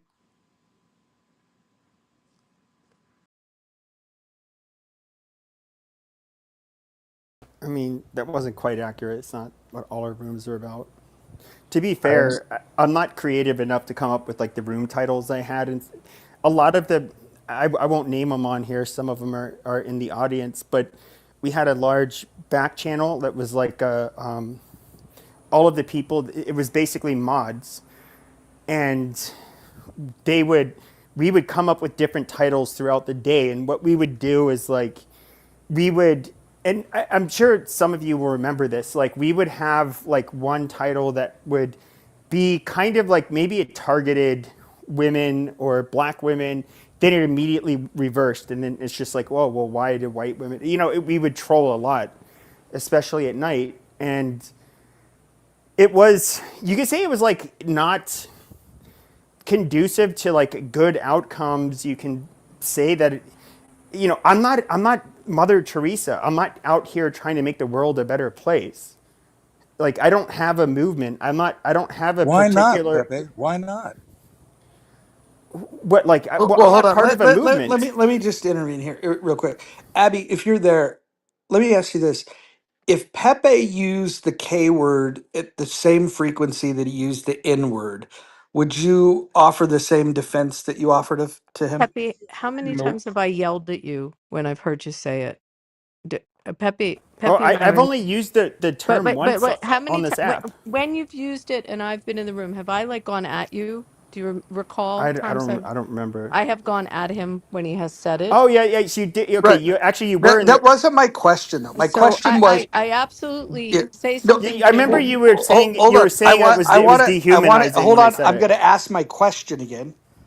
Abby, if he used the K word at the same frequency that he uses the N word, would you have the same defense for him that you just did earlier about the way that he uses the N word?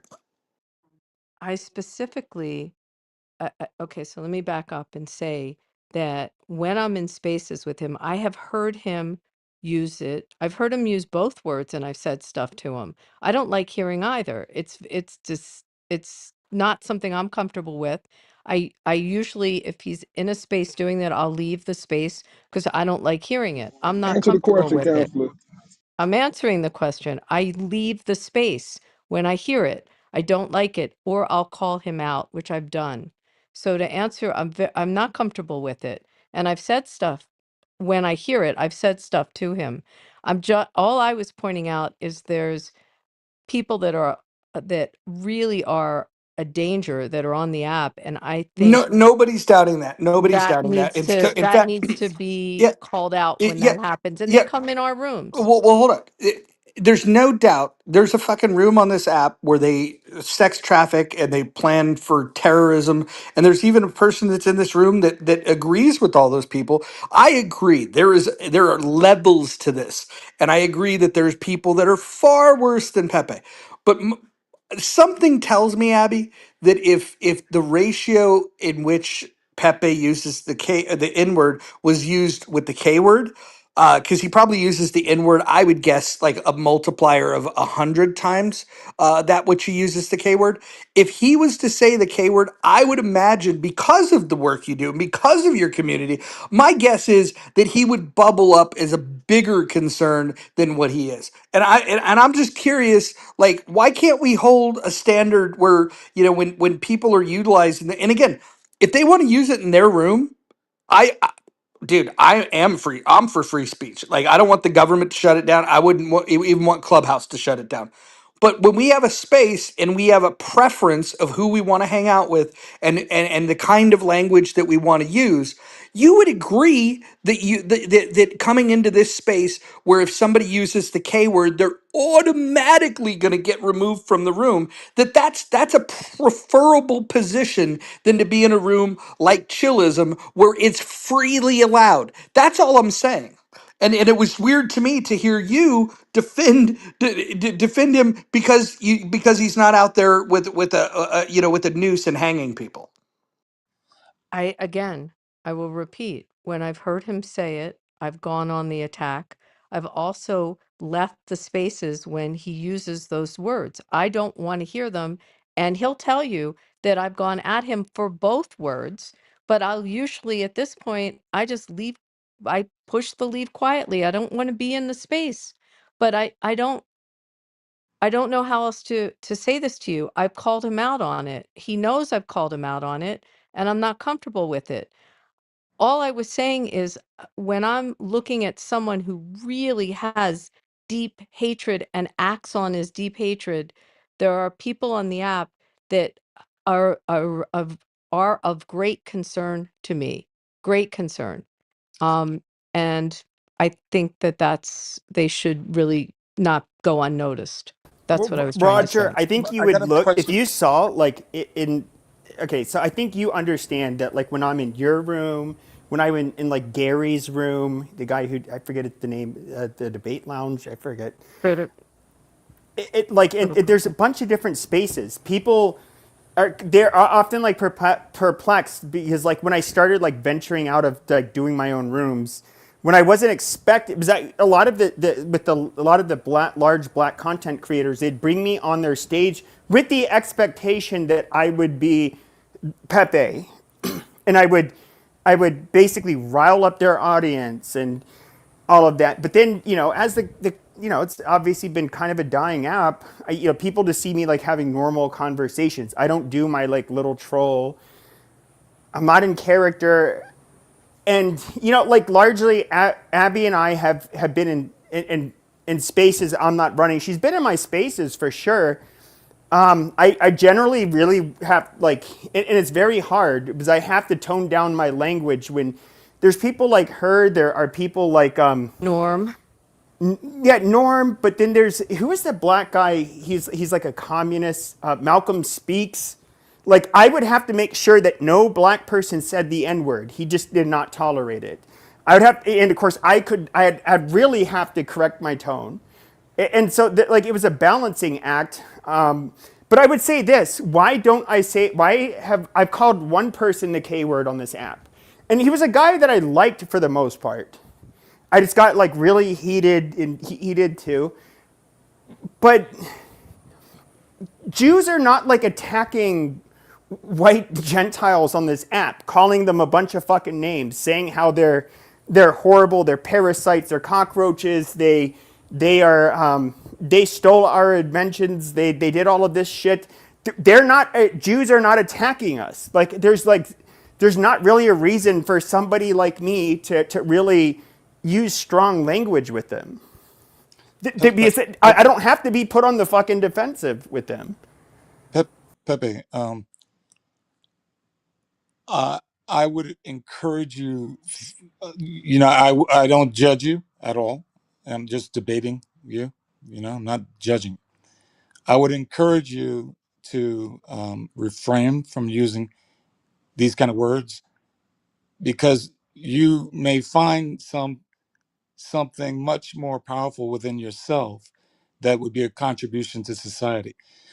Right now, you're comparing what one race is doing more than the other and this and that. It's all sour. It's all sour. And there's enough in life to be sour about, right? So I wish you my very best, just as I wish every human being my very best. We The only way you become your very best is by looking in the mirror and looking at yourself, not looking at others. So I wish you my very best, my friend.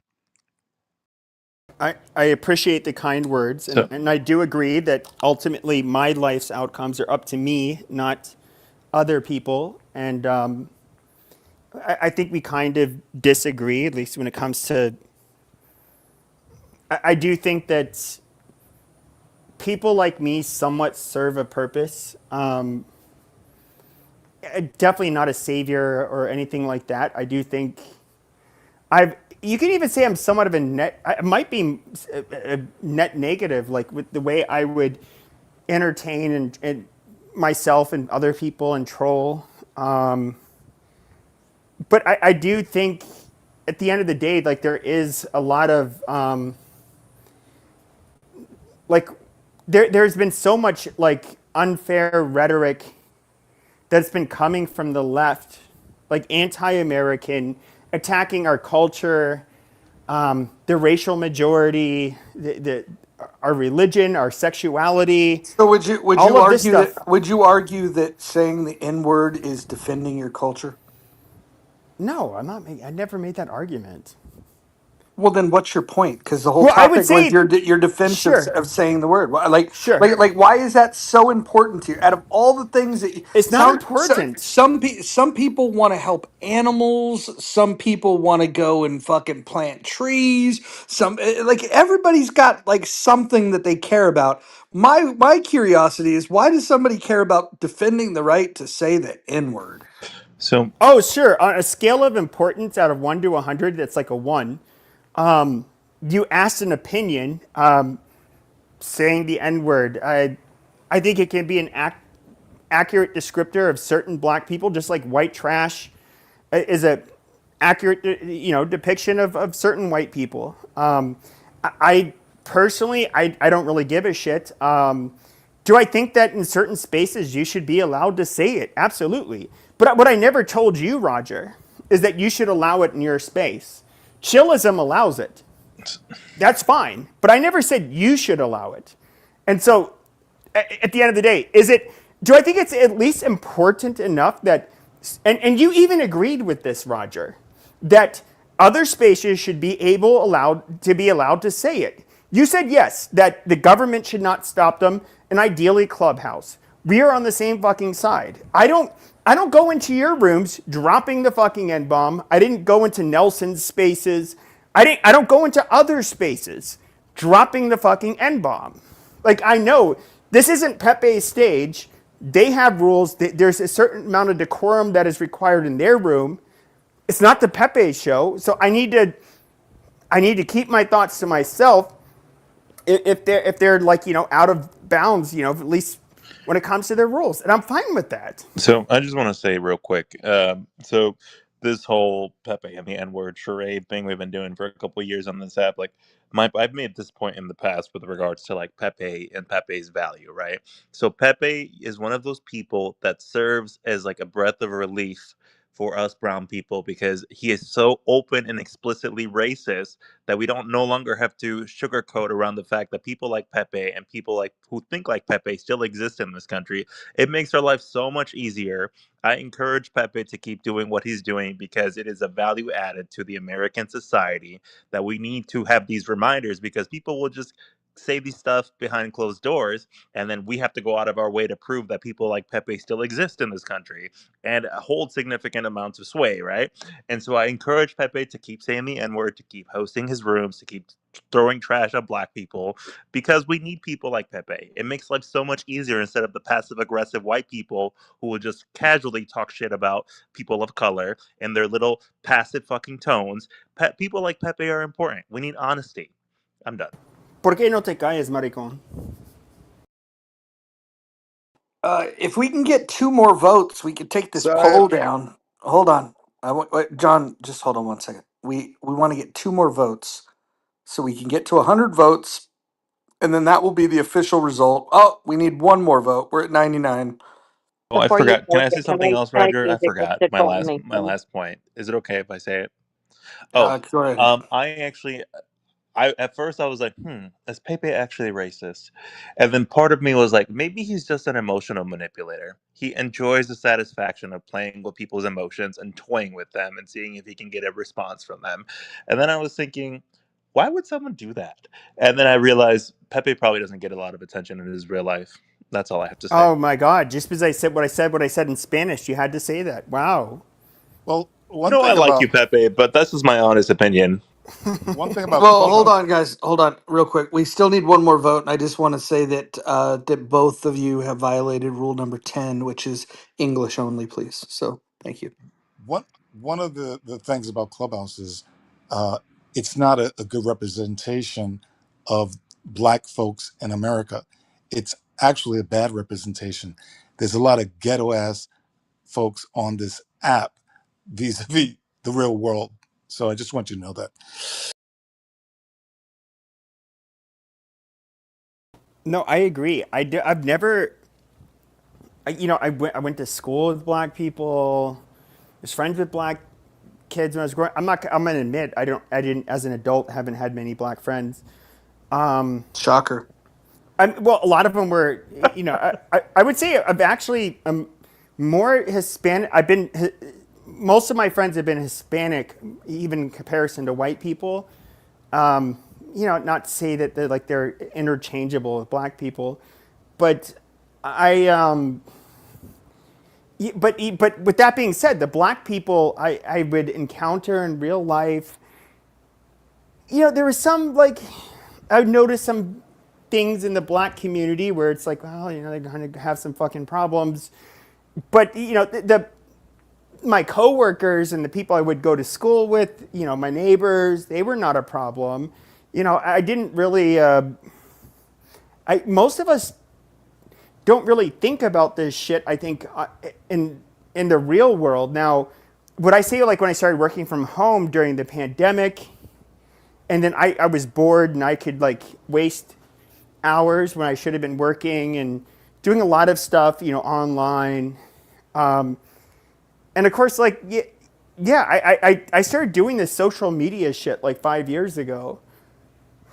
And I did see insane rhetoric I did not have to deal with in real life. And, I would say my experience with black people online has not been my experience with black people in real life. Now, I'm sure a lot of the black people would probably say, you guys don't have white people going up to you, calling you names, denigrating you for being black. Just like I don't have experience with black people just coming up to me and starting shit with me for being white. On this app, you're definitely you're going to get that, and I don't think anybody would deny that. Have you traveled outside of America, Pepe? Yeah. What countries have you gone to? Uh, I mean, this is how lame I am. Just Mexico and Canada. Okay. All right, hold on. Before you go down this line of thinking, John, I'm gonna go ahead and mod you. If you could post a link where people can donate, we're gonna do a little.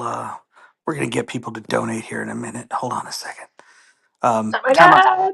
Time out. Go ahead and finish, and then we're gonna ask the future congressman some questions, and then we'll get the donations going. Yeah, I got a question, Pepe. In your heart of hearts, right? What is the most?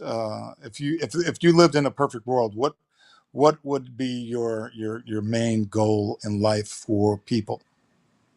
My main goal in life for people would be that there are people who try. Everybody has different capabilities. It's talking even it's not. I'm not speaking racially, but even if it's just imagine a world everybody's the same race, ethnicity, all of that shit. People have different abilities. I do think I have no problem with people earning more. I don't have a problem with necessarily even income inequality in and of itself, but I guess the one thing where before the neocons or the new right, something that was kind of treasured was this the American dream. People doing the right things. They go to work every day. They do what they're supposed to. Can they buy a home? Can they have a family? Can they at least just get by and have a peaceful life? I mean, I honestly I just kind of I want the best for everybody in general. I don't have a I So don't you would have say harmony, inspiration, these kind of things. yeah, I don't want. Yeah, I mean, obviously, the less fighting, the better. The better the outcomes for everybody, and I want to see. I don't want to see people struggling, especially if they're doing everything right. I really that it's really to me sad. Just looking at the price of home to buy a new home as a young person, it's the bar is so high now. And I see the rift that you see between men and women in America, and just how marriages aren't really lasting. Men and women are tearing each other apart on social media, and it's actually heartbreaking. I did not have to deal with this shit when I was growing up, and I don't really take a side when it comes to men and women. I try to look at people if they were my brother or sister, and you had to make an accurate judgment about what kind of person are they and who should they be with. You know, I nobody wants their sister or brother to get hurt, but they realize like if you had a shitty brother or sister and they were to meet a nice guy or girl, you would feel bad for them because you're like, wow, you don't know what you're about to get into. At the end of the day, I would, yeah, I want everybody to be prosperous and be happy and to get along. I don't. If your So goal don't is pay. to, So Pepe, don't pay attention to all that riffraff, and pay attention to the other side of what you just said. I think you'd be much happier, and and everybody else would be much happier. That's all. That's all I'm saying. well, I think to a degree. I mean, the problem is that you have people on the left and the right that definitely want to. I would say have like much different views of what would be utopian, Of course, of course. and it's just like for a good decade or so, the far left was given like a much larger megaphone than the far right in particular. And I just saw like what was just amounted to just like hateful, horrible shit. And I guess like me, I did feel like an underdog. It's just like, oh, they can censor us and they can. It was almost like blatant, I don't know, like communist, racist propaganda, and they would shut you down for speaking out against it. And it's like, well, fuck these people. In fact, I'm going to start insulting them, and I'm going to start using every goddamn slur and do. I'm just going to like literally try to fucking make fun of them as much as I can All right, all right. and be Hey hateful. guys, we're gonna segue into the purpose for this room. The future congressman John Kitover, he's campaigning to help us, and so we talked about some small ideas for the last hour or so. We're gonna talk about some big ideas. Uh, John, do you want to tell people why they might want to consider to help you with your campaign? Yeah, thanks, Roger. Thanks, Pepe, for that fascinating lecture and that incredible academic experience of listening to you discuss that important Shut up, topic. retard. Go Many stretch in your years. underwear again on Rule number Instagram. five. Rule number five. Go ahead, John.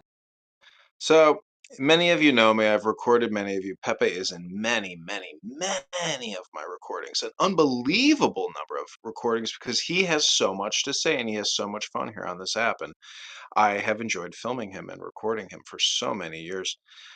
All I want to say is basically this country is borrowing and spending us into oblivion. 2 trillion a year is absolutely ridiculous, obnoxious, terrible, and just as stupid as many of the things you've just heard debated on this stage for the past 30 to 40 minutes. It's children.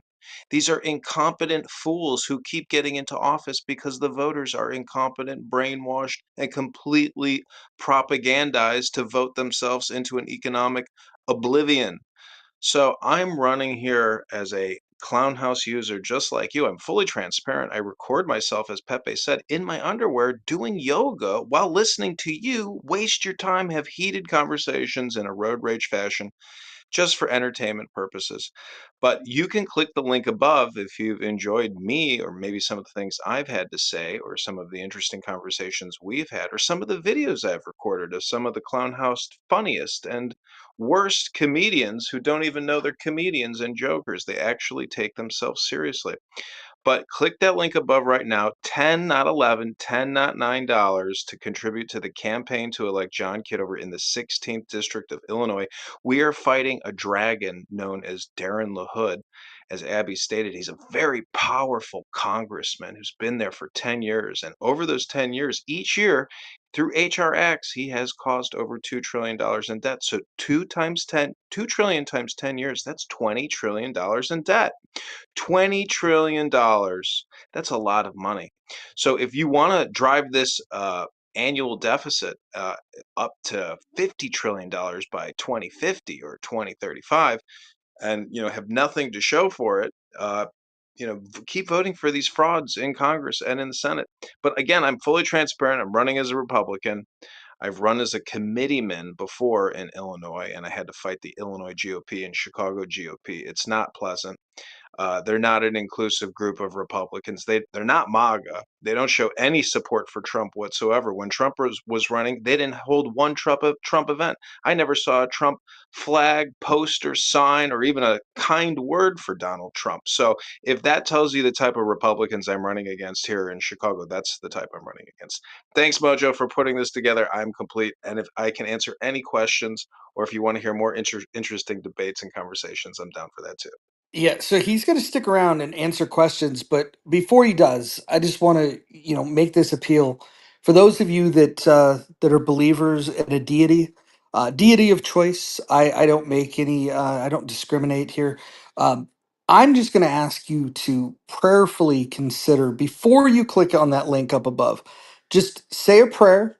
Say, Father God, can you please give me the wisdom and whisper into my heart how much money I should donate to John Kitover for Congress?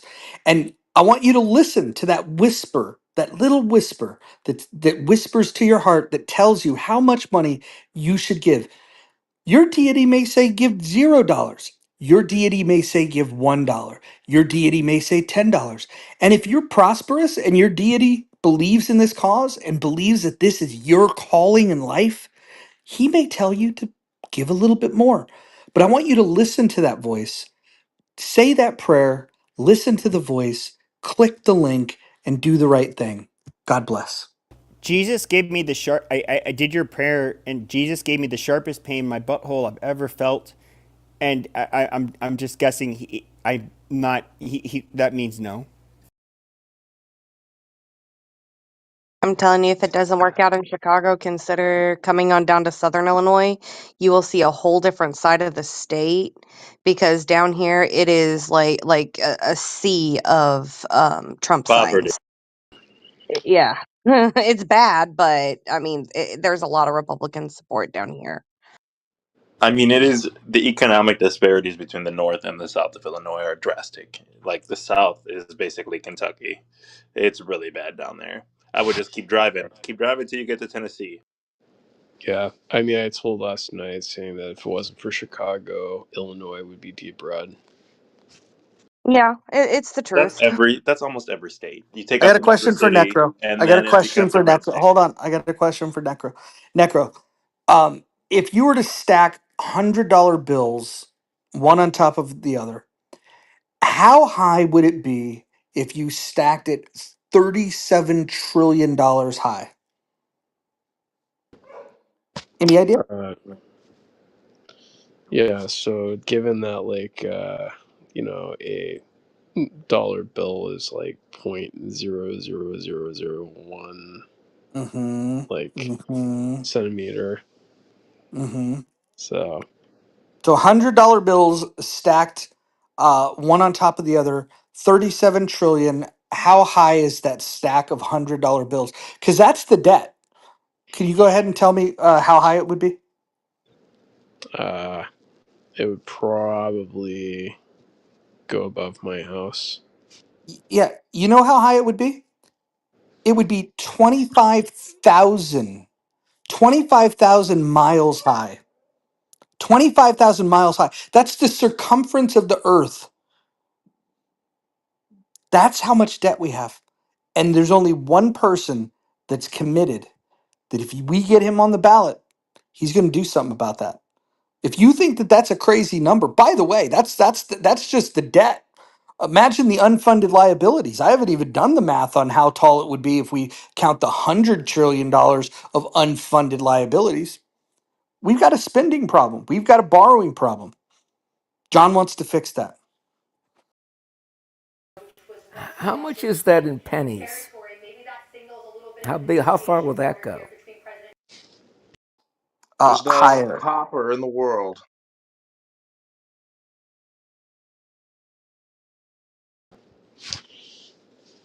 Yeah, I don't think there'd be enough copper. They don't make pennies out of copper anymore. Well, I do want to thank the people that gave yesterday. We raised over $1,000 yesterday for the campaign. Day one. Here's day two. We're hoping to double that today. So, for those of you that didn't have an opportunity to participate, the link is up above. Hopefully, you've said your prayers. Hopefully, the Lord has spoken to you, and we'll accept whatever the Lord told you to do. So, hopefully, you can click that link. Go ahead, and do the Lord's work. I mean, I did give you, John, $5 since you promised to pardon Edward Snowden or That's have right. We Trump can't urge. So campaign finance laws. I can't actually promise to pardon anybody as I'm just a Congress running for Congress now. I don't yeah, even have the yeah, power. that's fair. I can write a letter. But Yeah, listen, if you want to watch the YouTube live part of this experience, this is a special Clubhouse experience because so many of you are so special. But if you want to watch the YouTube live version, I'm wearing a Jesus Christ t-shirt that I bought on eBay that came from China. I'm wearing a Donald Trump hat made in China. These cell phones that I'm talking to you on, all made in China, and we're $37 trillion in debt with 100 trillion in unfunded liabilities. We don't even manufacture anything in this country. yeah. No, it's like every time, like I remember, like on my jeans, if it said "made in China," it may as well just say "made with genuine Asian labor." The fucking baby boomers ruined the country.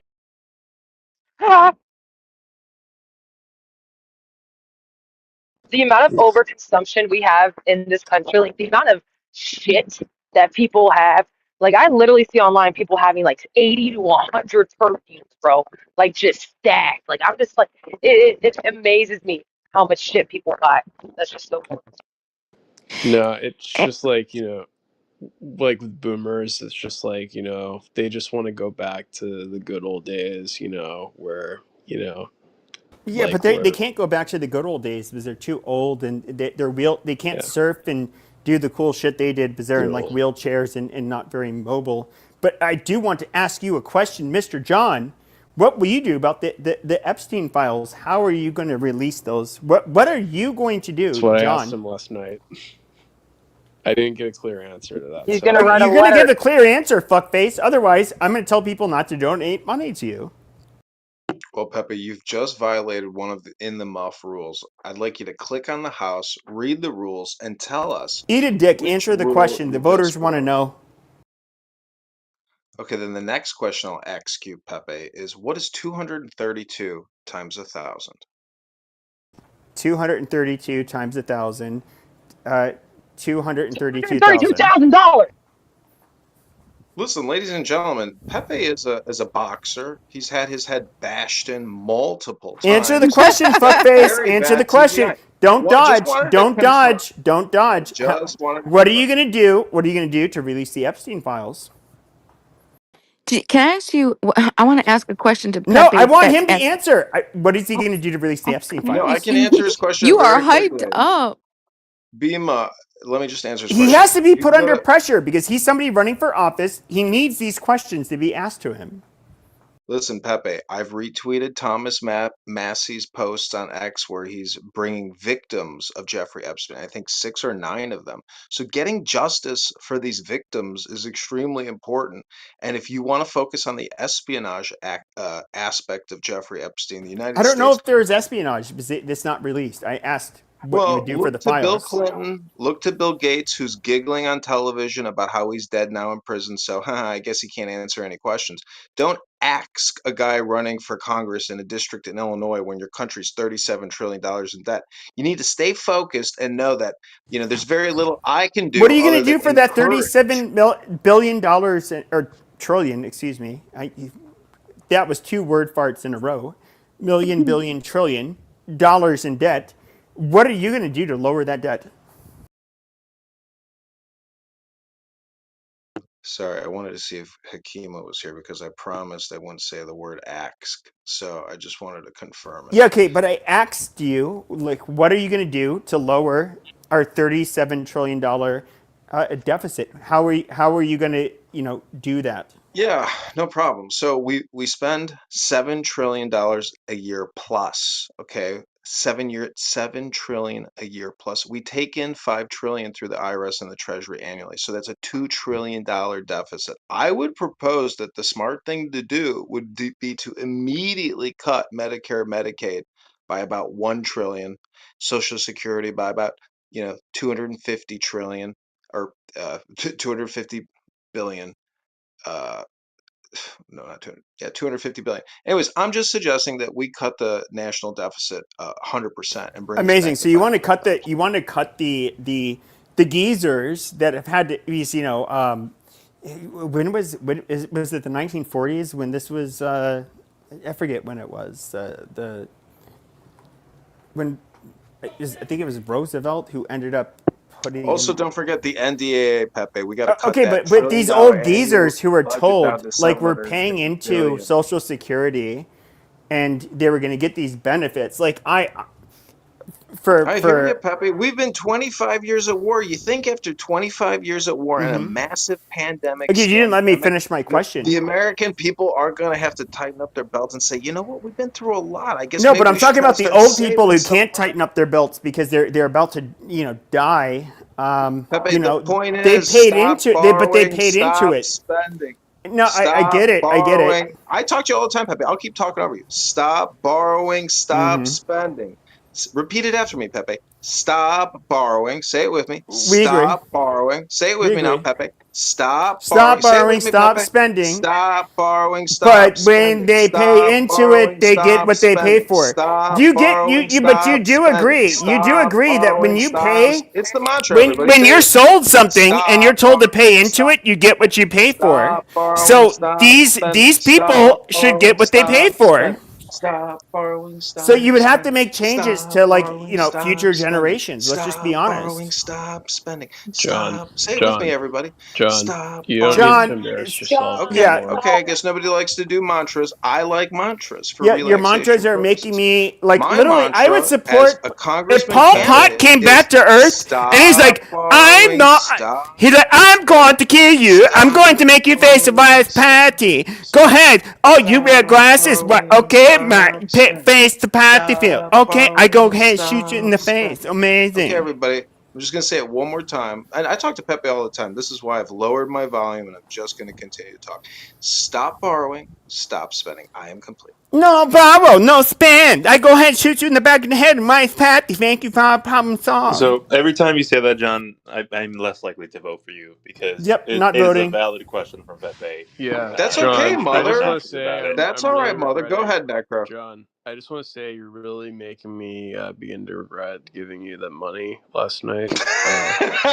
I asked him a legitimate question. He It couldn't was fucking a answer valid it. question, which this is not a good response. You should work on this if you're a Okay, politician. okay. I guess stop borrowing, stop spending is not a popular mantra for No, you. like, All what right, do I you don't know. do about It's the Like still just people? popular.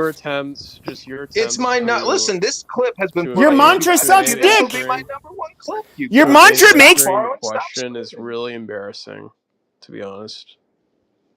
I just had to say that, bro. Your mantra literally makes people like Paul Pot come into existence. Holy shit. We're Pepe, talking you about the do. old geezers who Pepe, were you're told, just hold on complaining a second. about They the. were No, you told hold that on, if hold they on, hold pay on. into the You were Social just Security, complaining that you their can't get into a taxes, house, that it's okay, too their expensive to buy taxes, a oh, house. wow, hold on. Their taxes that if they pay into the system, they will receive those benefits. Now, one thing I think even a libertarian, I'm guessing, Mojo, anybody, if you were promised something, you paid for it, you need to deliver the goods. It's What are common you refer? sense. Hold on. What are you referring to? Social Security for the old Yeah. geezers who paid So into it their yeah. whole lives. Well, hold on, Our you parents. you have to understand what the federal government has done with this. The Supreme Court's already ruled. The Supreme Court in a landmark case has said that it's not a guarantee, it's not an individual contract, and that Congress at any time can reduce or eliminate the benefits. Yeah, but that's political suicide for Republicans. Yeah, No, I would no, say hold on, Is that is hold that on, hold on. Before you say it's political suicide, what's political suicide is at in 2035, the trust fund is going to be dead, right? And then you can only fund 71% of the liabilities. We have a problem that's 10 years away, and when that problem comes up, You just have to understand that if push comes to shove, and I agree that there's going to be politicians that are going to work their magic to either raise the age or raise taxes or maybe lower the benefit. I agree. They're going to make these modifications because it would be politically unpopular. However, as we continue to borrow and spend, and as the interest on the debt becomes a bigger line item, the problem that you're going to have is there's not going to be any money to pay for anything. And that's why you have to get debt under control. And so either we're going to have a debt jubilee, a major world war where debt will be forgiven, or we're going to have a situation where we can intelligently begin reducing the debt, which, by the way, at this point, with $37 trillion worth of debt and the interest on it, it would take you 75 fucking years to pay it off, even if you had $1 trillion surplus on an annual basis. We have a fucking major problem, and nobody wants to talk about the largest line items. They don't want to talk about Social Security. They don't want to talk about Medicare. But just understand the Supreme Court has already made it very clear that you are not guaranteed Social Security. Anybody that's ever told you that it's a guarantee, they've lied to you. It's not a guarantee when the law was passed, and it's not been interpreted by the Supreme Court to be a guarantee now. And so, knowing that you're not guaranteed that, why wouldn't we have a conversation about what would be a more sustainable plan? Well, I guess what to be sustainable, I would say, while these people are they keep on a kicking, these old people that get these benefits, they're going to vote a very certain way, and so, and old people obviously it's very slanted terms of the percentage of them that vote. I don't just personally, I don't see how this is a winning issue. I mean, we could just like speed up euthanasia of like the over 70 population and just get the problem over Okay, with. listen, you guys can You stop know, like insulting senior citizens in this room. If you continue to insult senior citizens, I'm going to kick you down to the goose. So let me ask you two brain giants a quick question here. If you were the president of the United States, what would your top three priorities be for your people? Go ahead, Pepe first, then Mother. Thank you. Sure. So immigration's already kind of getting under control, so that's fine. I would say it would be to lower the deficit, but it would be to stimulate the economy in a way that it benefited the average American, where there was like economic mobility, where those that do things well and they do things right, I guess you can say, they can have a they can be as prosperous as they're capable of, and so long as that they're doing the right things. Like, I mean, I do believe in the American dream. That is something I actually. If you were to ask me like what like at least in my country what I care about the most, aside from race, aside from anything else, it's actually that Americans that grow up here, they can, if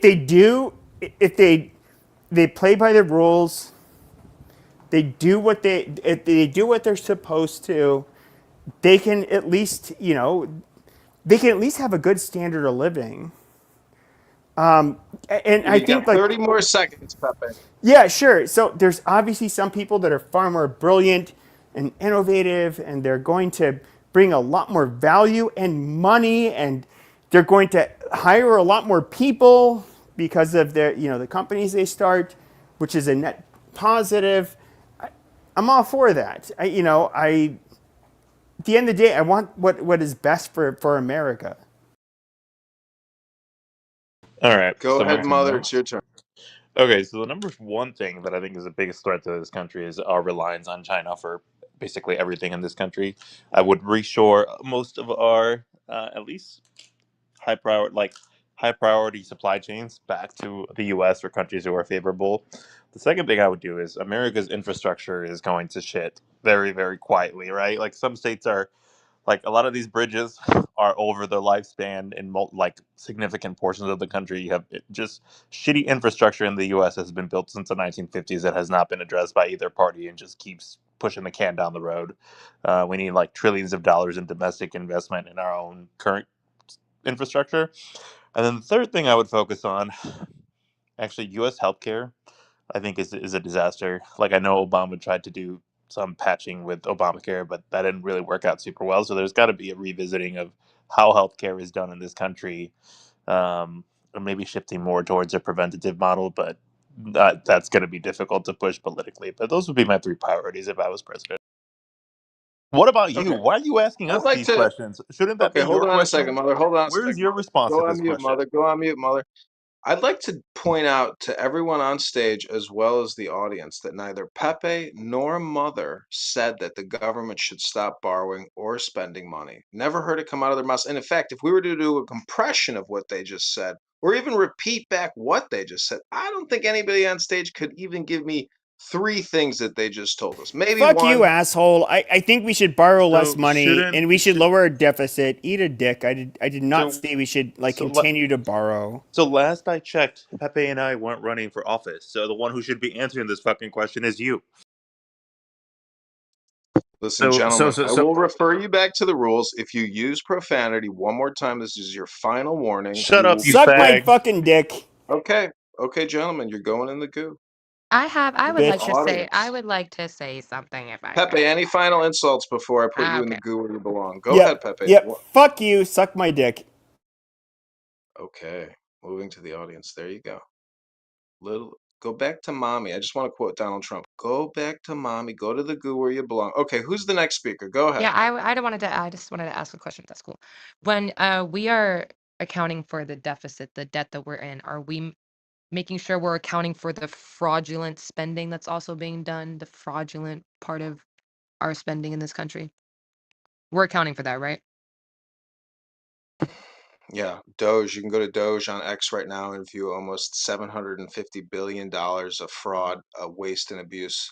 Bullshit Yeah. contracting through SAP for contracts for DEI and climate change studies and training, ballerina monkeys in the Guinea forests of Africa. I don't know. There's 100,000 contracts. You can go to Doge on X and look right now. Let me get the link for you. I'm going to put it in the No, chat. I wasn't. John, relax. I'm just asking if we relax. I got you.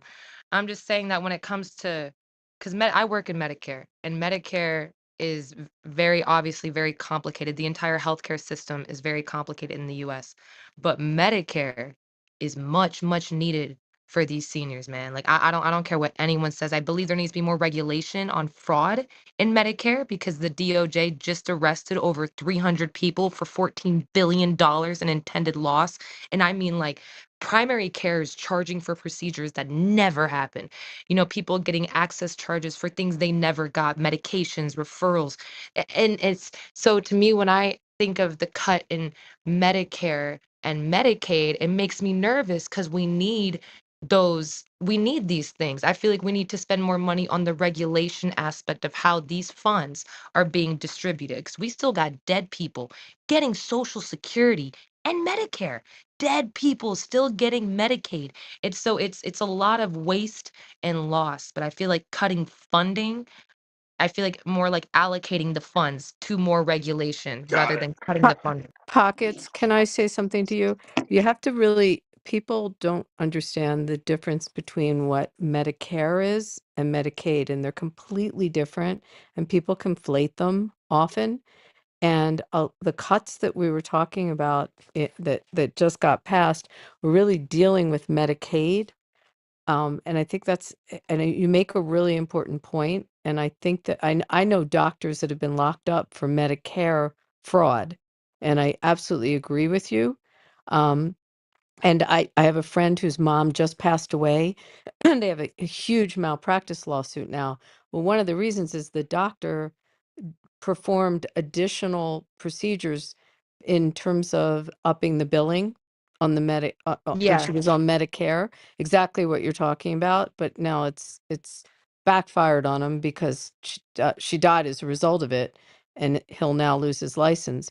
But separate from that, I think, and you're in the business, maybe you can make it clear that they're two very different programs. It's a shame they share the word meta because they get conflated often, but this new bill was cutting the recipients of Medicaid that were on the program that shouldn't be on the program, Yeah. different than removing seniors from Medicare, which it wasn't doing. Well, seniors are that's what's interesting is seniors are both on Medicaid and Medicare. If a senior does not make enough money through their and Social Security is like robbing them, right? They get Medicaid and Medicare. It's called a dual plan. So there are seniors on those dual plans where it's access and Medicare. So, But that that's where I wasn't who get. was getting attacked. I mean, the bill was trying to stop it from like young people sitting in their Oh yeah, parents' basement that I aren't agree with working. that. Doing their 40 hours a week, or their 20 hours a week. I agree with that. With parents, while your kids are at school, you could be doing something. I agree with that. But maybe you can, I mean, again, that was just the point that they just get conflated all the time and they're really different.